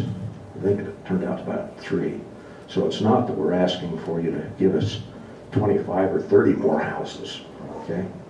Thank you so much for the opportunity to speak, and we would just ask you to consider those things carefully, and I know you will, so thank you very much. Okay. Thank you, Mr. Walker, and all others who have spoken in our public hearing today. We'll close the public hearing and turn over to the council for their discretion. I just want to add a little commentary before we do council. We do have some options with this, as we do with everything that we consider. We can make a motion, someone could make a motion to approve the Planning Commission's recommendation, which was R110 on one side, R18 on the other. Someone can make a motion to deny that, of course. Someone can make a motion to approve it, but with what the applicants originally were asking for, with the R17. Someone could make a motion to have it be R110. Someone could, you could also make there's also a development agreement attached to this. Resolution 13114 has a minimum house size of 1,600 square feet and no double frontage lots allowed on 5400 West. You could make a motion for one of those combinations, and also in your comments and intents discuss tweaking the development agreement to better accommodate some of the concerns maybe you've heard tonight. So there's quite a wide range of things we could do. There's even the option of, do we table it and say, hey, developer and neighbors, let's get together and work this out a little bit. Maybe right on 5400 we make sure there's 10,000 square foot lots there, but further back maybe we give you that density so that the project pencils and the landowners' property rights can be respected. And maybe you have a cul-de-sac here, maybe it's a cul-de-sac this way too, so we can alleviate the concerns of the through traffic, which is a big concern of a number of people who have spoken. A lot of options here tonight, council, and I'll sit back and toss it to you. Mayor, I'd like to make a comment as we think about this. I don't like the idea of an applicant coming in to say, I want to change my zoning, and the city saying, well, we don't like what you've done, but thanks for coming in, we're going to change it to something different. I think we really ought to look at what the applicant has asked for and approve or deny that.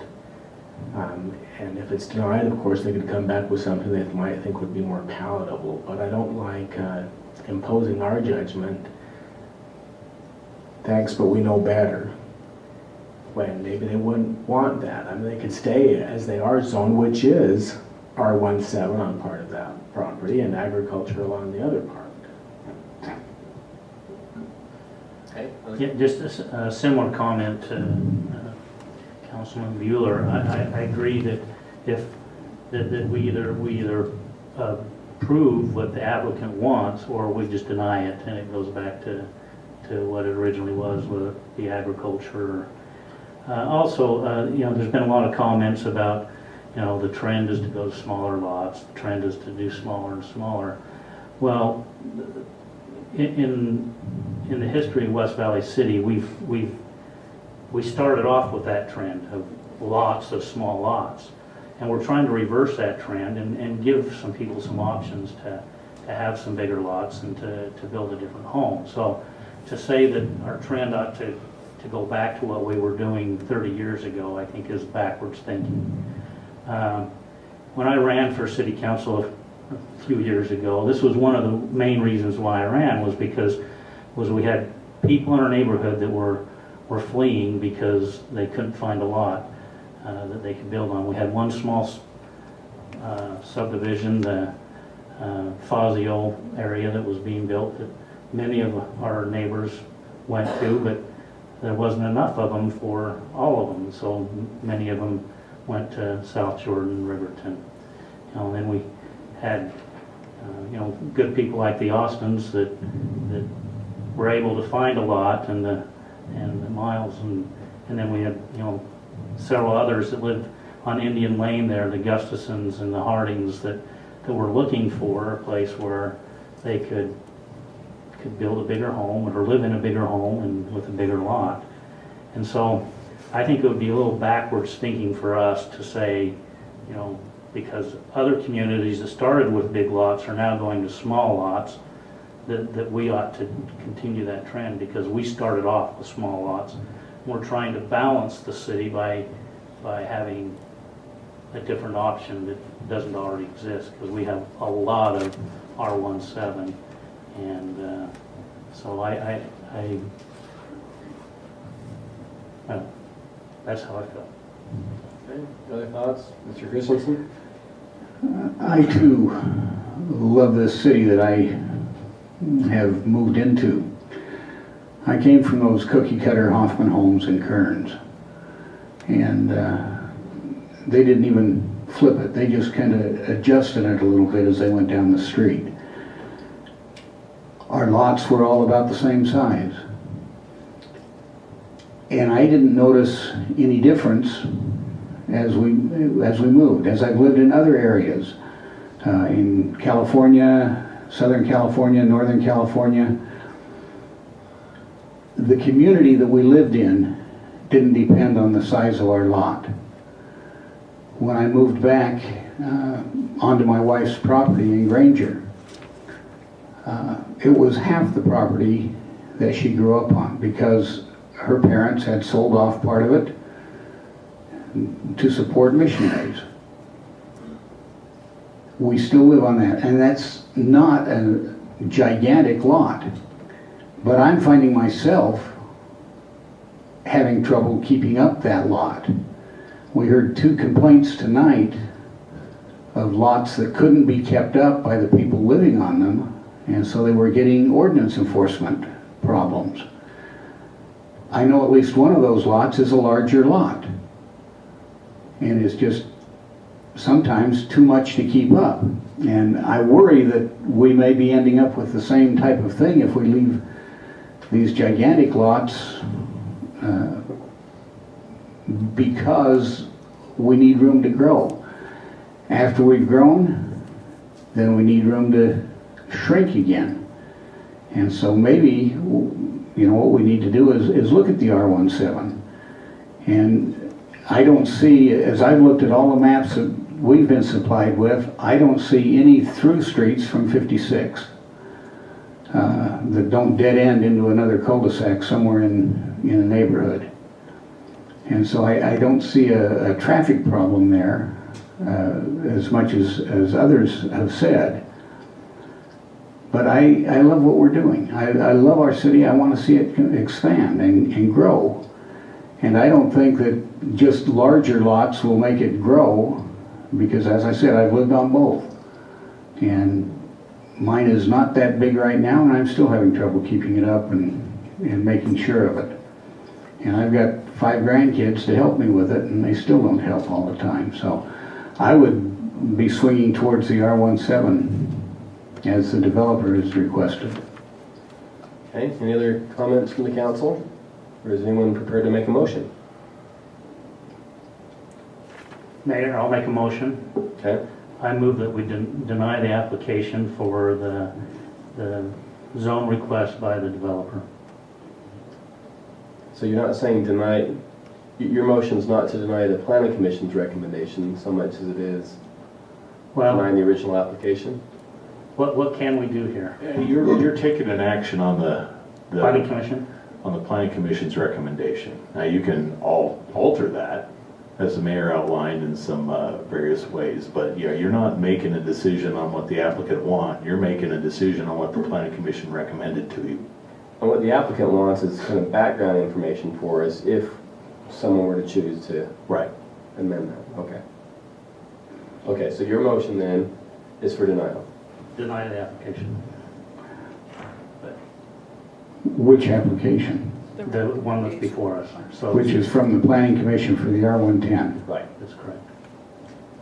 Which, in other words, if that was to pass, it would go back to basically agricultural land, from what I understand it. So staff, if it were to be denied, help us understand the process. If the, actually that's a good question. If the application is denied here at this level, I believe what happens at that point is, I'll refer back to Nicole and Eric in a moment, but I believe what happens there at that point is it just reverts to the original zoning, because you've overturned basically what the planning commission recommended. Is that correct? I wasn't looking anxious back here, I promise. Yes, so the way that this works is, you'll recall, the planning commission is only a recommending body. If you choose to deny this application, you have functionally denied this application based on your denial of the planning commission's recommendation. So that means that it goes back to it stays at the zoning that it is, because you haven't changed that zoning. It will stay at the zoning that it is, which is R17 in agriculture. And then just a follow-up question for the staff. Assuming the applicant and the neighbors can come to a closer agreement on where they are and want to take another run at this, are there time restraints or? There's no time restraint. They just start the process back over again. Including your fees, the planning commission? That's also correct. So if we wanted to allow some time for them to work on it, are we better to table it? If that were, I'm not saying that's your intent, I'm just wanting to understand our options. That'd be another option, yeah. Well, maybe nobody will second my motion. Maybe so. Okay, so we have a motion to deny ordinance 1331. Do I hear a second?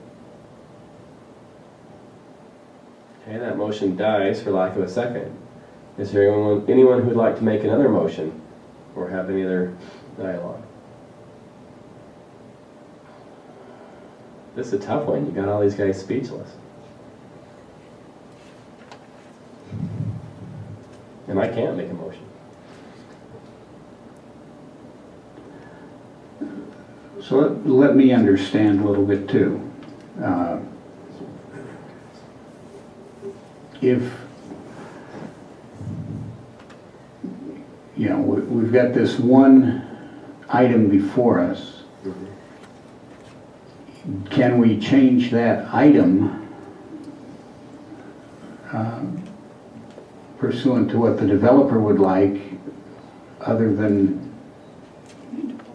what the planning commission? So, yeah, someone could make a motion, as I outlined earlier, and Mr. Pyle affirmed, saying, you know, let's change it to, I like it, except for I want it to be zoned industrial instead of R110. I mean, whatever you want to make your motions to.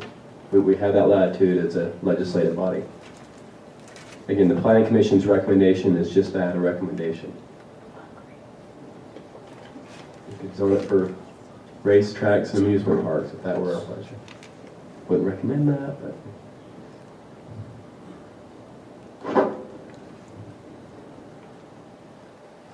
I think it's incumbent upon us to take action, and I think that the map that we're provided and the plans for those homes, those lots are all different sizes, and all of them exceed 7,000 feet, and most of them are greater than that. I move that we adopt the original application with the development agreement, as I understand it, they would build these nicer houses with the higher points, and the plat that they've given us with the R18 on the east side and the R17 with the actual lot sizes given us on the west side. Ms. McKendrick, or is that in order to make a motion for both the rezone and the development agreement at the same time? No, well, Okay. I move for So we'll take them one at a time then. move for passage of the proposal. What am I looking for? So you'd be moving for ordinance 1331. Yes, as presented by the applicant. Not the planning commission. Not the planning commission, by the applicant. Which has a, help me understand, 8 on this side, 7 on this? 8 on the east. 8 on the and east, 7 7 on on the the west. 7 on the west, which partially is already 7. Second.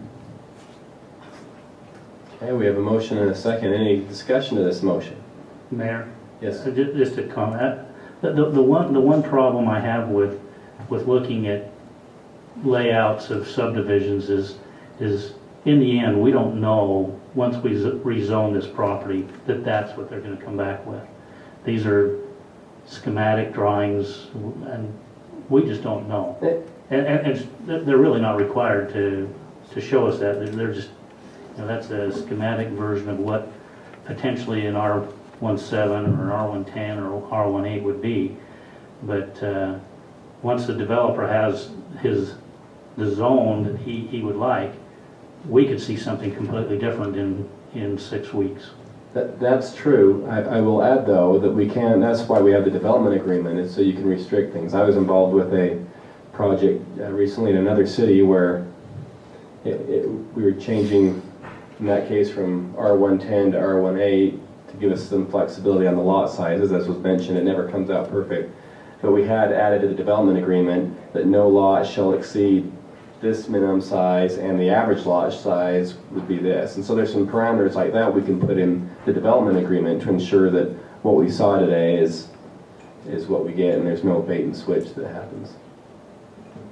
And so if there's some concerns about that, I would recommend to my colleagues that when we get to the next item, which is the development agreement. But I think to Councilman Vincent's point is we need to just look at this as it's just a zoning issue. It's not a plat issue. It's not a subdivision It's not plat. a lot issue. It's not that there's so many lots that are this size and so many lots that are that size. It's a straight up zoning issue. R7, R8, R10, agriculture. Well, throw all the lot size, throw all the pictures of the homes out. It really doesn't matter at this point. Unless you tie to that development agreement. They're being submitted together, and the development agreement's already restricting the minimum house size to 1,600 square feet. You're looking at the next resolution. I'm looking at ordinance 1331, which is just a zoning issue. When we get to resolution 13114, then that's all what you're talking about. So they're two completely, totally separate issues in my mind, as they should be, as is the system that says it's not. Okay, any other comments? I guess that since I got talking here, I'll fill this mic up for a little bit. And especially since I came here tonight, just wanting to sit quietly and just kind of see how this unfolds, as I obviously have family and friends and a certain connection to this area. And it's funny kind of the thing when people, a lot of us talk to, some names have been thrown around tonight on some of my relatives. Some are long gone and some are still around. And people talk about the Rushton family of Hunter. The thing that I am most proud of them is that our family, for a large family, has always got along remarkably well. And we stuck together and we're very clannish, and it's a real beautiful thing. I have members of the audience tonight that I was in my 20s before I realized they weren't my aunt and uncle. They were actually just cousins, and it's a really neat thing. And so I'm a little bit offended that some people would come here tonight and question my integrity on this, because as was stated by the mayor, I don't have any conflict of interest. I don't have no financial thing to gain on this. I don't have, no money is being put in my pocket on this. I'm well within state law to vote on this. And I know all my family members that are here tonight just know that I have this street and this city's best interest at heart. And so I am going to vote on this because I love this street. 5400 West to me is the best street in the United States of America. And I want what's best for this street. And so, I just wanted, like I said, didn't want to, get into things, and I'm just going to leave it at that. But I am planning on voting for those that were worried about that, and it's because I don't have any conflict of interest under state law, and the only interest I have in this is to see this city and this street flourish. And any relative or any person that came and talked to me about it, I told them, hey, go through the process. The city has processes. There are processes in place to see that the right thing gets done, and we're just so happen to be the end of it. With that being said, I'll go back to the process on it and go talk about the Planning Commission. And the Planning Commission does a stellar job, and they do good work, and we give them kind of the thankless task sometimes to go through and sort things out, and they do the best, and I think they've come up with is it the perfect solution? No, there's points that was made by Councilmember Bueller that, hey, there's already some R17 in here. It's really two pieces of property that's one. That's really divided into 3 and 4 different things, and we're even having a hard time keeping it straight. But, and I want to see this, I'll also come around and say, I want to see this develop because it goes to Mark Austin's point here. When his neighborhood got developed, it was a real plus for the neighborhood. So I want to see this, even though I used to play Jeremiah Johnson and go through the snow and build forts on this, I want to see this developed and comes in the house to bring some more good neighbors into the area, and I'm excited for it. With that being said, guys, I don't know a place in our city where we're zoning R17 anywhere. With development agreements, as the mayor said, with all kinds of rules and stucco and points and everything, I just don't see anywhere really. I mean, we're really going multifamily or at least an R18 minimum. And so R17 to me is, and just trying to follow the trends and some of the things that Councilman Vincent talked about. I mean, I almost think that R18 is kind of our minimum standard for the city going forward. So that's why I'm going to speak not in favor of the motion, but I am in favor of trying to work out some type of solution and to get this moving. But like I said, I think frankly with everything that's gone on and the things that we talked about, and the fact that I think our city is just flat out outgrown R17, and maybe most of the lots are above this or not, but that's fine. Just bring it back at R18. If most of the ones are going to be above that. Anyway, so I would be inclined at this point, seeing as how there's a little bit of some loggerheads to it, to vote against this just based off of the R17 zoning, and probably based off the options that have been thrown out, just stick with the Planning Commission's recommendation of the R10 on one side and the as it matches in with the existing neighborhoods. That seems to be the best mix and mix and fill, and then the R18 to the east. So I'm trying to understand you, Corey. So it says R18 in the east side and also R18 in the west side too? I think that's minimum, and like I said, I would be willing to maybe have that discussion, but I don't even know if that's what the applicant wants. And I'm famous for standing up here, and Steve kind of beat me to it, is voting for some, looking at an application based off of what it is and not what it isn't. And so, I'd hate to say, hey, if you just make it R18, it's fine, because, I think it has to going back to process. It's just in the process, but based off the information I have now, a pure zoning change, I don't think we zone anything R17 anymore. I think we've just flat out grown it. And so I would vote against the motion, and like I said, would be more inclined to just stick with the Planning Commission's recommendation, but with the caveat of I wouldn't absolutely close the door on an R18 somewhere down the road or in the future if the applicant so desired. Okay, other thoughts? Mr. Bueller? Were you raising your hand? I'm thinking. All right. You've asked for thoughts, I'm just not expressing them. Fair enough.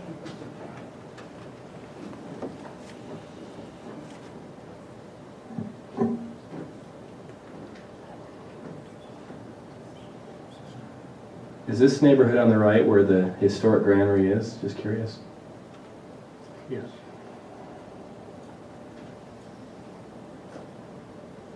Well, I say the right, from the screen, on the east. No, that's not his property. The granary's on his property. It's on the east side. So it is, or is it? No, there's no structures on the property on the east side. Nothing past be rezoned? So actually, back in the day, they didn't really follow lot lines real well on historic granaries, and so the road would actually take part of the granary. That's, yeah. You can kind of see it, it's kind of right through it. But And we've had discussions of moving that, and obviously, whenever something happens here, that'd be what is the zoning on a historic granary anyway? HG for historic. I'm not worried that the road's there, because there's been talk of moving it to a more suitable historic site at some point, but just curious. Okay, so we have a live motion then, which is to approve the applicant's original ask here, which would be R18 on one side, R17 on the other. Is that right? That was Mr. Bueller's motion. That was my motion. And seconded by Mr. Christensen. Okay, if there's not further discussion, let's vote on that specific motion, knowing that there may be other motions after. And let's do a roll call on this one. Mr. Vincent? No. Mr. Bueller? Aye. Mr. Hume? Aye. Mr. Rushton? Nay. Mr. Christensen? Aye. Mayor Winder? Nay. So there's not 4 sufficient votes to... Gotta have 4, that's right. You gotta have 4 votes to pass anything. Okay, is there anyone who'd like to make any other motion regarding this? I'll make motion to approve the recommendation of the planning commission with the R110 on the west and R18 on the east. Believing that's the best we can do, I'll second that motion. Okay, thank you. Any discussion to that motion?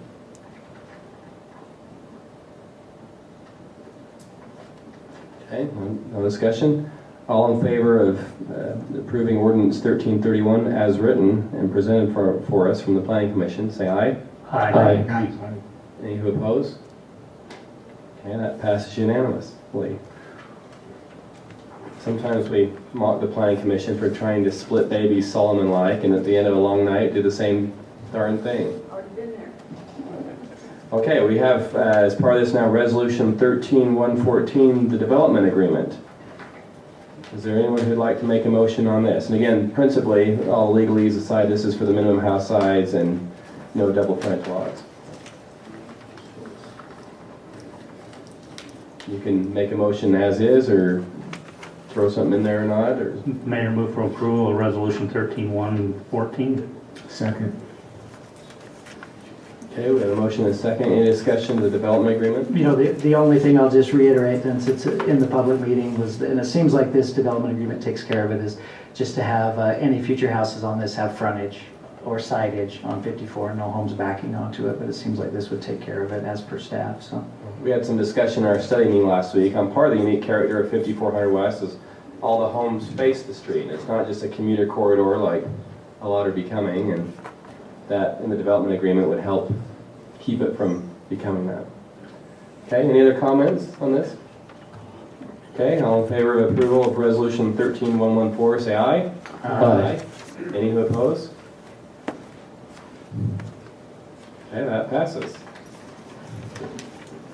Mayor, seeing as how probably the most people that are here for, it would be for, is it item E? Yes. I move that we suspend the rules to take up action on item E out of order and then return to the original draft agenda. Okay, is there a second on that? Second. Okay, all in favor? Aye. Okay, we'll take item E next, application SNC-1-2013 regarding Cesar Chavez Drive. Let's see, Mr. Pyle, if you'd like to introduce that one? Thank you, sir. So the proposal here and the purpose for the ordinance is to consider whether or not to add a commemorative name for 2320 South. The street number and name itself would not officially change on any plats, neither would addresses change for purposes of mail delivery or anything like that, but there would be this commemorative addition made to 2320 South for Cesar Chavez Drive, and the signage that goes along that route would be changed accordingly. Okay, thank you. I now open the public hearing regarding this application regarding Cesar Chavez Drive. Is there anyone who's come to speak on this matter tonight? In the bathroom. Okay. Is there anyone else who'd like to come forward and speak to? Okay, please come forward.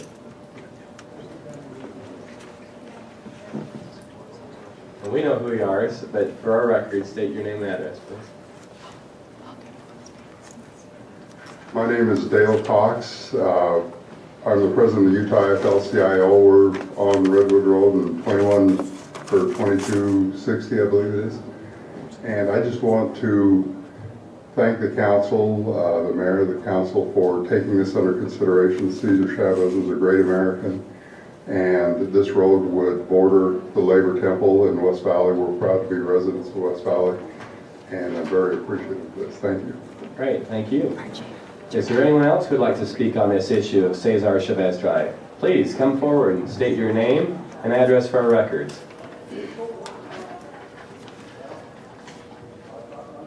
Hi, my name is Robert Archuleta, usually known as Archie.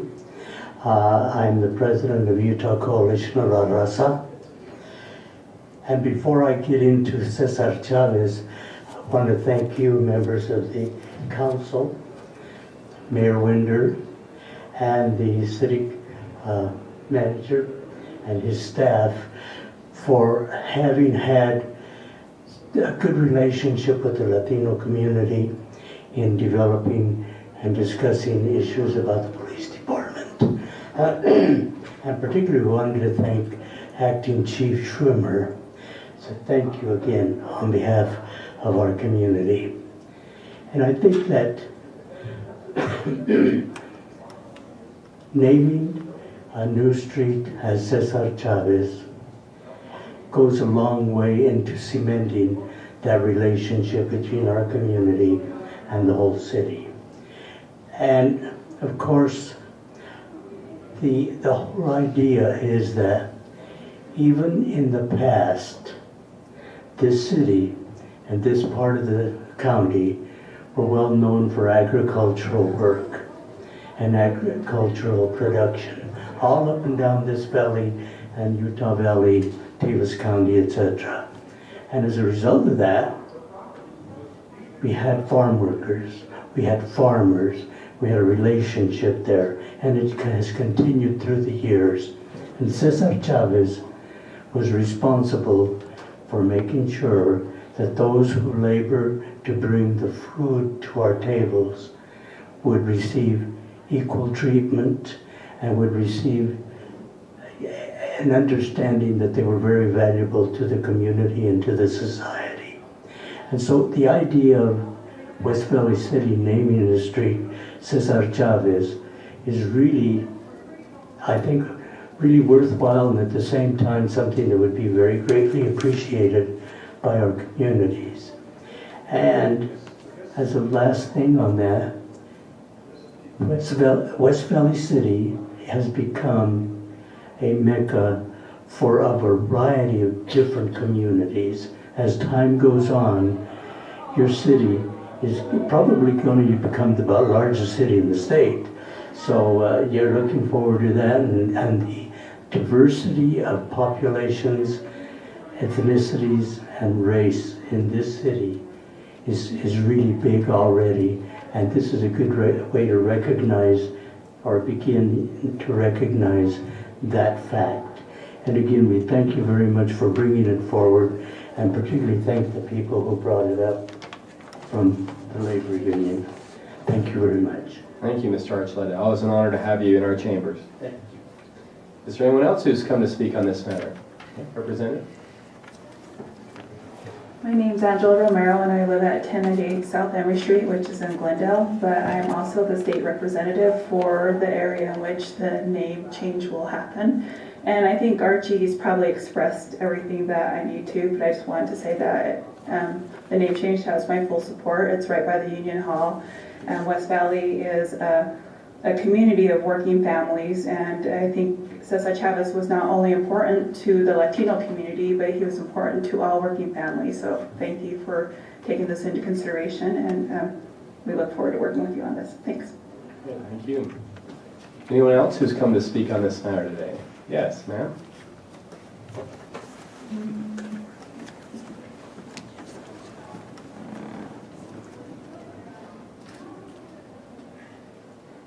Mr. Mayor, City Council. My name is Liz Moniz. I live at 3488 West Allen Avenue. I've been here in this community for 25 years, and I appreciate the fact that the council has taken this proposal to heart. It's very important not only to our changing population, but to honor our working families. As a granddaughter, a daughter, a sister, and a wife of union members, it's important to honor and to celebrate those who work hard to improve the lives of others. Cesar Chavez helped better the wages and working conditions of migrant farm workers. West Valley has a long farming history. It's important to honor our past to help celebrate our future. Thank you. Thank you. Is there anyone else who's come to speak on this matter? Yes, Ms. Christensen.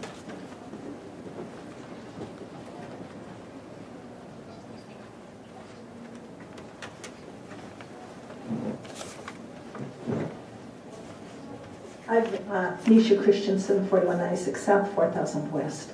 I've been sending Don texts.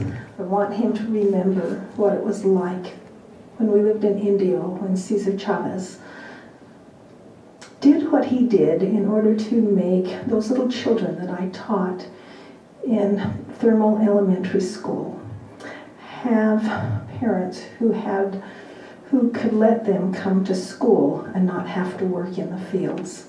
I want him to remember what it was like when we lived in Lodi, California, and 23 Venezuelan men every Sunday got in a state bed truck and came to our ward because they could.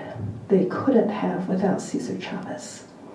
This name of a street that probably is not significant in the grand scheme of things means a great deal to me, because I appreciate what he did for our dear friends from Mexico who came, and Venezuela and South America who came and were able to get a living wage and allow their children to be properly educated instead of doing stoop labor in the fields.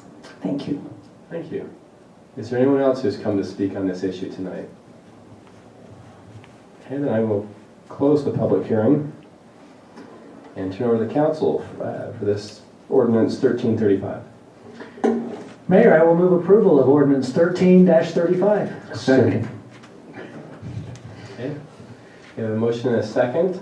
I just wanted to comment, through this process, I found out that Cesar Chavez, when he came to Utah last, before he passed away, and of course Archie Archuleta remembers that personally. I think Pam Manson, you were involved with that even, weren't you?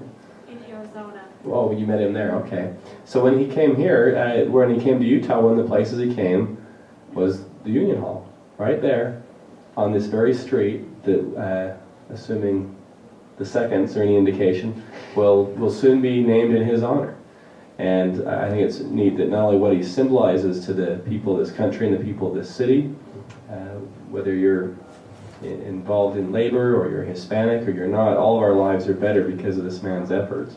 And the fact that he's actually been to this city and held meetings on that street that will soon bear his name, to me is pretty profound. As a member of the State History Board, downright historic.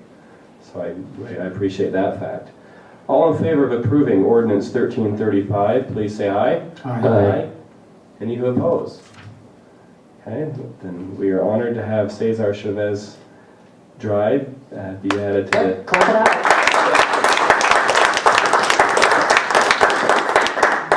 All right, we will go back now to the agenda, item C. We appreciate those of you who have been patient. We should have stuck that earlier in the agenda. It would have been quicker than item D. We've all worked for municipal government. You know how it goes. And, hey, I sit in the state legislature, so. That's good. You know what meetings are like if you're... Yes. Well, thank you all for coming on that important and historic issue. We go to item C tonight, application Z-4-2013. Mr. Pyle? Thank you, sir. So the applicants Paul and Manuela Oja at 3662 South, 60th West have requested a zone change from A to, or agricultural to R1-8, single-family residential, and this is for a property, single property that they want to divide into 2 lots. The zone change request is for the east 150 feet of that .44 acre parcel, and their intent is then to build a new home on the empty lot, retain the existing home on the existing lot, and both of those lots would be approximately 10,000 square feet in size. Okay, thank you. I'll now open the public hearing regarding application Z-4-2013. Is there anyone who's come to speak on this matter? Okay, seeing no one, I close the public hearing. Council, what's your pleasure on this one? Mayor, move for approval of ordinance 1332. See how easy it is to get things passed if you don't come? I'll second. Okay, motion is second. Any discussion here? All in favor of approval, say aye. Aye. Appears to R18. be unanimous. Will all the R1-8s that border that property be in opposition?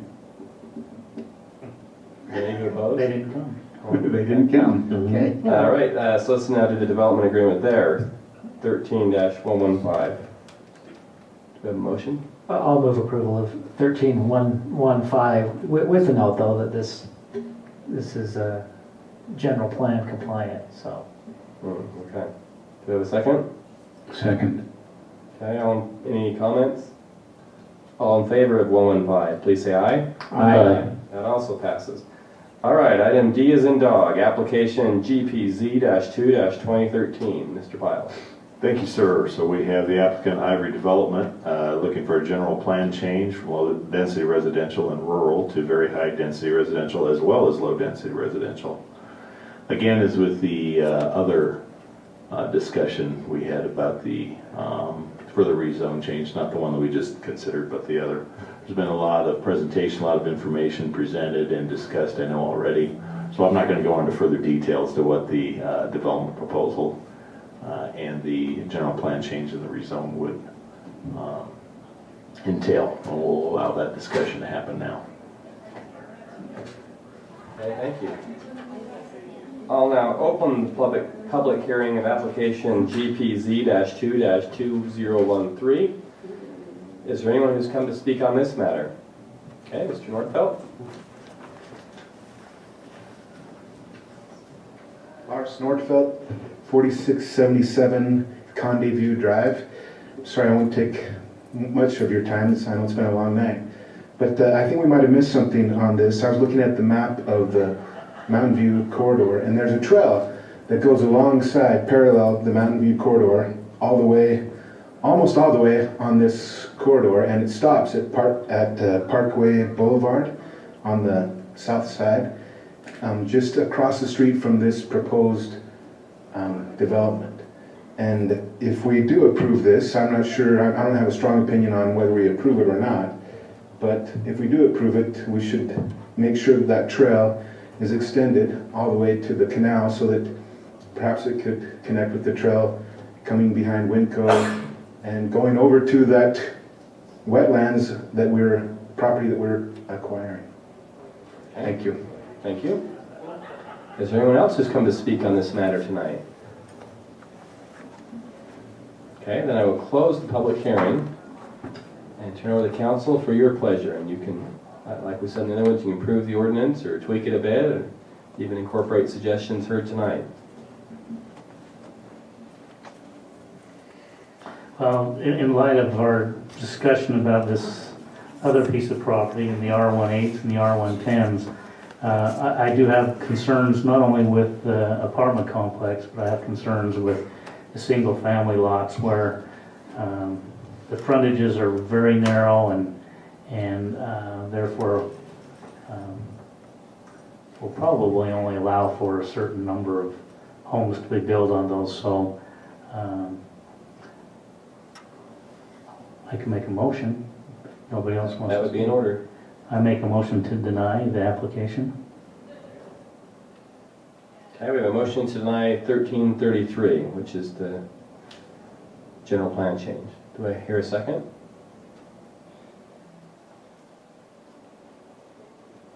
Okay, your motion to deny is denied. Man, Unless 2 it's- times in Boy, one night. Strike 3, we'll send you home, Steve. Okay, is there anyone else who'd like to make a motion on this item? You can approve it, you can table it, you can... I mean, we're back into open, and I know this is outside of our rules, but we did have a gentleman that would like to speak in the public hearing that came back in, so myself would be in favor of reopening and letting him talk, but I guess I can make that motion of reopening. Okay, we have a motion to reopen the public hearing. Second. We have a second. All in favor? Aye. You're now in order. The public meeting is reopened. I'm terribly sorry. I'm Jim Chiquetta. I live at 6041 West Parkway Boulevard. I'm also a unionist. I was out talking to my friends about the Cesar Chavez thing. It's a big night here at the City Hall. It certainly is, and I didn't realize it was coming up that quick. I'm sorry for this. But I'd just like to express, we have a unique area out there of agriculture. Run along Parkway Boulevard from about 60th West all the way down to 7200. It's pretty much been zoned agriculture all this time. And I think it's a sense of community out there that we should keep it zoned in the agriculture. And the proximity to the racetrack is another big concern on this. I know I expressed that concern at the planning commission's meeting at a point. It's you get racetrack noise on a Saturday afternoon and Friday nights. It's I live at 6041 and I'm used to it. Been there many years. Also, the traffic along Parkway Boulevard. I mean, years ago, we'd sit out on the porch there at my mom's, and there'd a car come once in a while. You go, gee, I wonder who that is. You know, so that's another issue with all of the traffic situations that's out there. But I think there's a real balance that we need. I mean, on any given weekend at our place, you'll see families come up just to get out and see a horse out in the field. And I would hate to see that be lost in our great city. And with that, I would just like to hope that you could see it to keep it zoned agricultural at this point. Thank you for your time. Okay, thank you. Now is there anyone else who'd like to speak in the... Okay, now we'll close the public hearing and turn back to the council. This is not a public comment, Mayor, but just an addition. I just got some information from Nicole that Chris Gambroulis had some issues that prevented him from being here. Although he can be here in another 15-20 minutes, my understanding. So he made a request that the council would either continue the item to a date forward, or if we could hang out here until he gets here and he could comment that. So that's a request. We obviously didn't promise him anything, but just relaying that. Okay, it's good information. Council? With that information, I mean, I guess I was really hoping for, the heavens to open and to really figure this out, tonight. But I think I'm more inclined to go Councilman Vincent's way, basically without a whole lot of discussion, to just, we have a general plan for a reason, and I don't take lightly amending the general plan unless there's a really good reason. And I think there are good reasons to amend it, but to take it all the way from agriculture to very high density, I'm not ready for. But it seems like we're not quite ready to also vote it down completely tonight either. And so I would move just continuation till next week, and we can have Mr. Gambroulis here and take it next week if nobody, unless somebody has some strong feelings on how to, where it should go directly tonight. But having not heard any, that would be the motion I would make tonight. Okay, we have a motion to continue 1333. Do we have a second? Second. Okay, we have a motion and a second. Any discussion? All in favor of approving the motion to continue 1333 till next week, say aye. Aye. Aye. Those who oppose? Okay, thank you. 1334. Mayor, I'd also move of continuing ordinance 1334 to date certain of next week. Second. Okay, all in favor of approval, say aye. Aye. We'll punt that one a week too. And I think, Mayor, we ought to in continuing these, not make our public come back for another public hearing to say the same things again, but just take the notes that we've taken. Well, their comments tonight are in the public meeting and are recorded in our minutes, and obviously recorded in our minds and memories, and you're welcome to come back next week. And in fact, here's the deal. If you come back next week and this item isn't first on the agenda, maybe a nice council member will motion to amend it and throw it first thing, since you've been so patient tonight. But I can't promise anything. I can just throw hints at people. I'll be here. Okay. Resolution 13-116, we discussed in our study meeting last week. That's the UDOT landscape resolution. Would anyone like to make a motion on this one? Yes, motion to approve resolution 13-116. Second. Okay, we have a motion and a second. Any discussion on this? Okay, all in favor of approving 116, say aye. Aye. Passes. Okay, 117, we also had a good briefing on our study meeting regarding Hexel. Is there a motion there? I would move to approve Resolution 13-117, which is kind of the sister resolution with 116. Second. Thank you both. Any discussion there? All in favor of approval, please say aye. Aye. That one passes. 118, as we discussed, is that sponsorship agreement with Land Lacrosse we do each year at the fitness center. Any motions here? Mayor, move approval of 13-118. Second. Okay, thank you both. Any discussion? All in favor, say aye. Aye. That also passes. Consent agenda, any takers tonight? Mayor, I move we approve the 6 items of the consent agenda. Second. All in favors? Say aye. Aye. Seeing no need for an executive session, we come back to adjourn.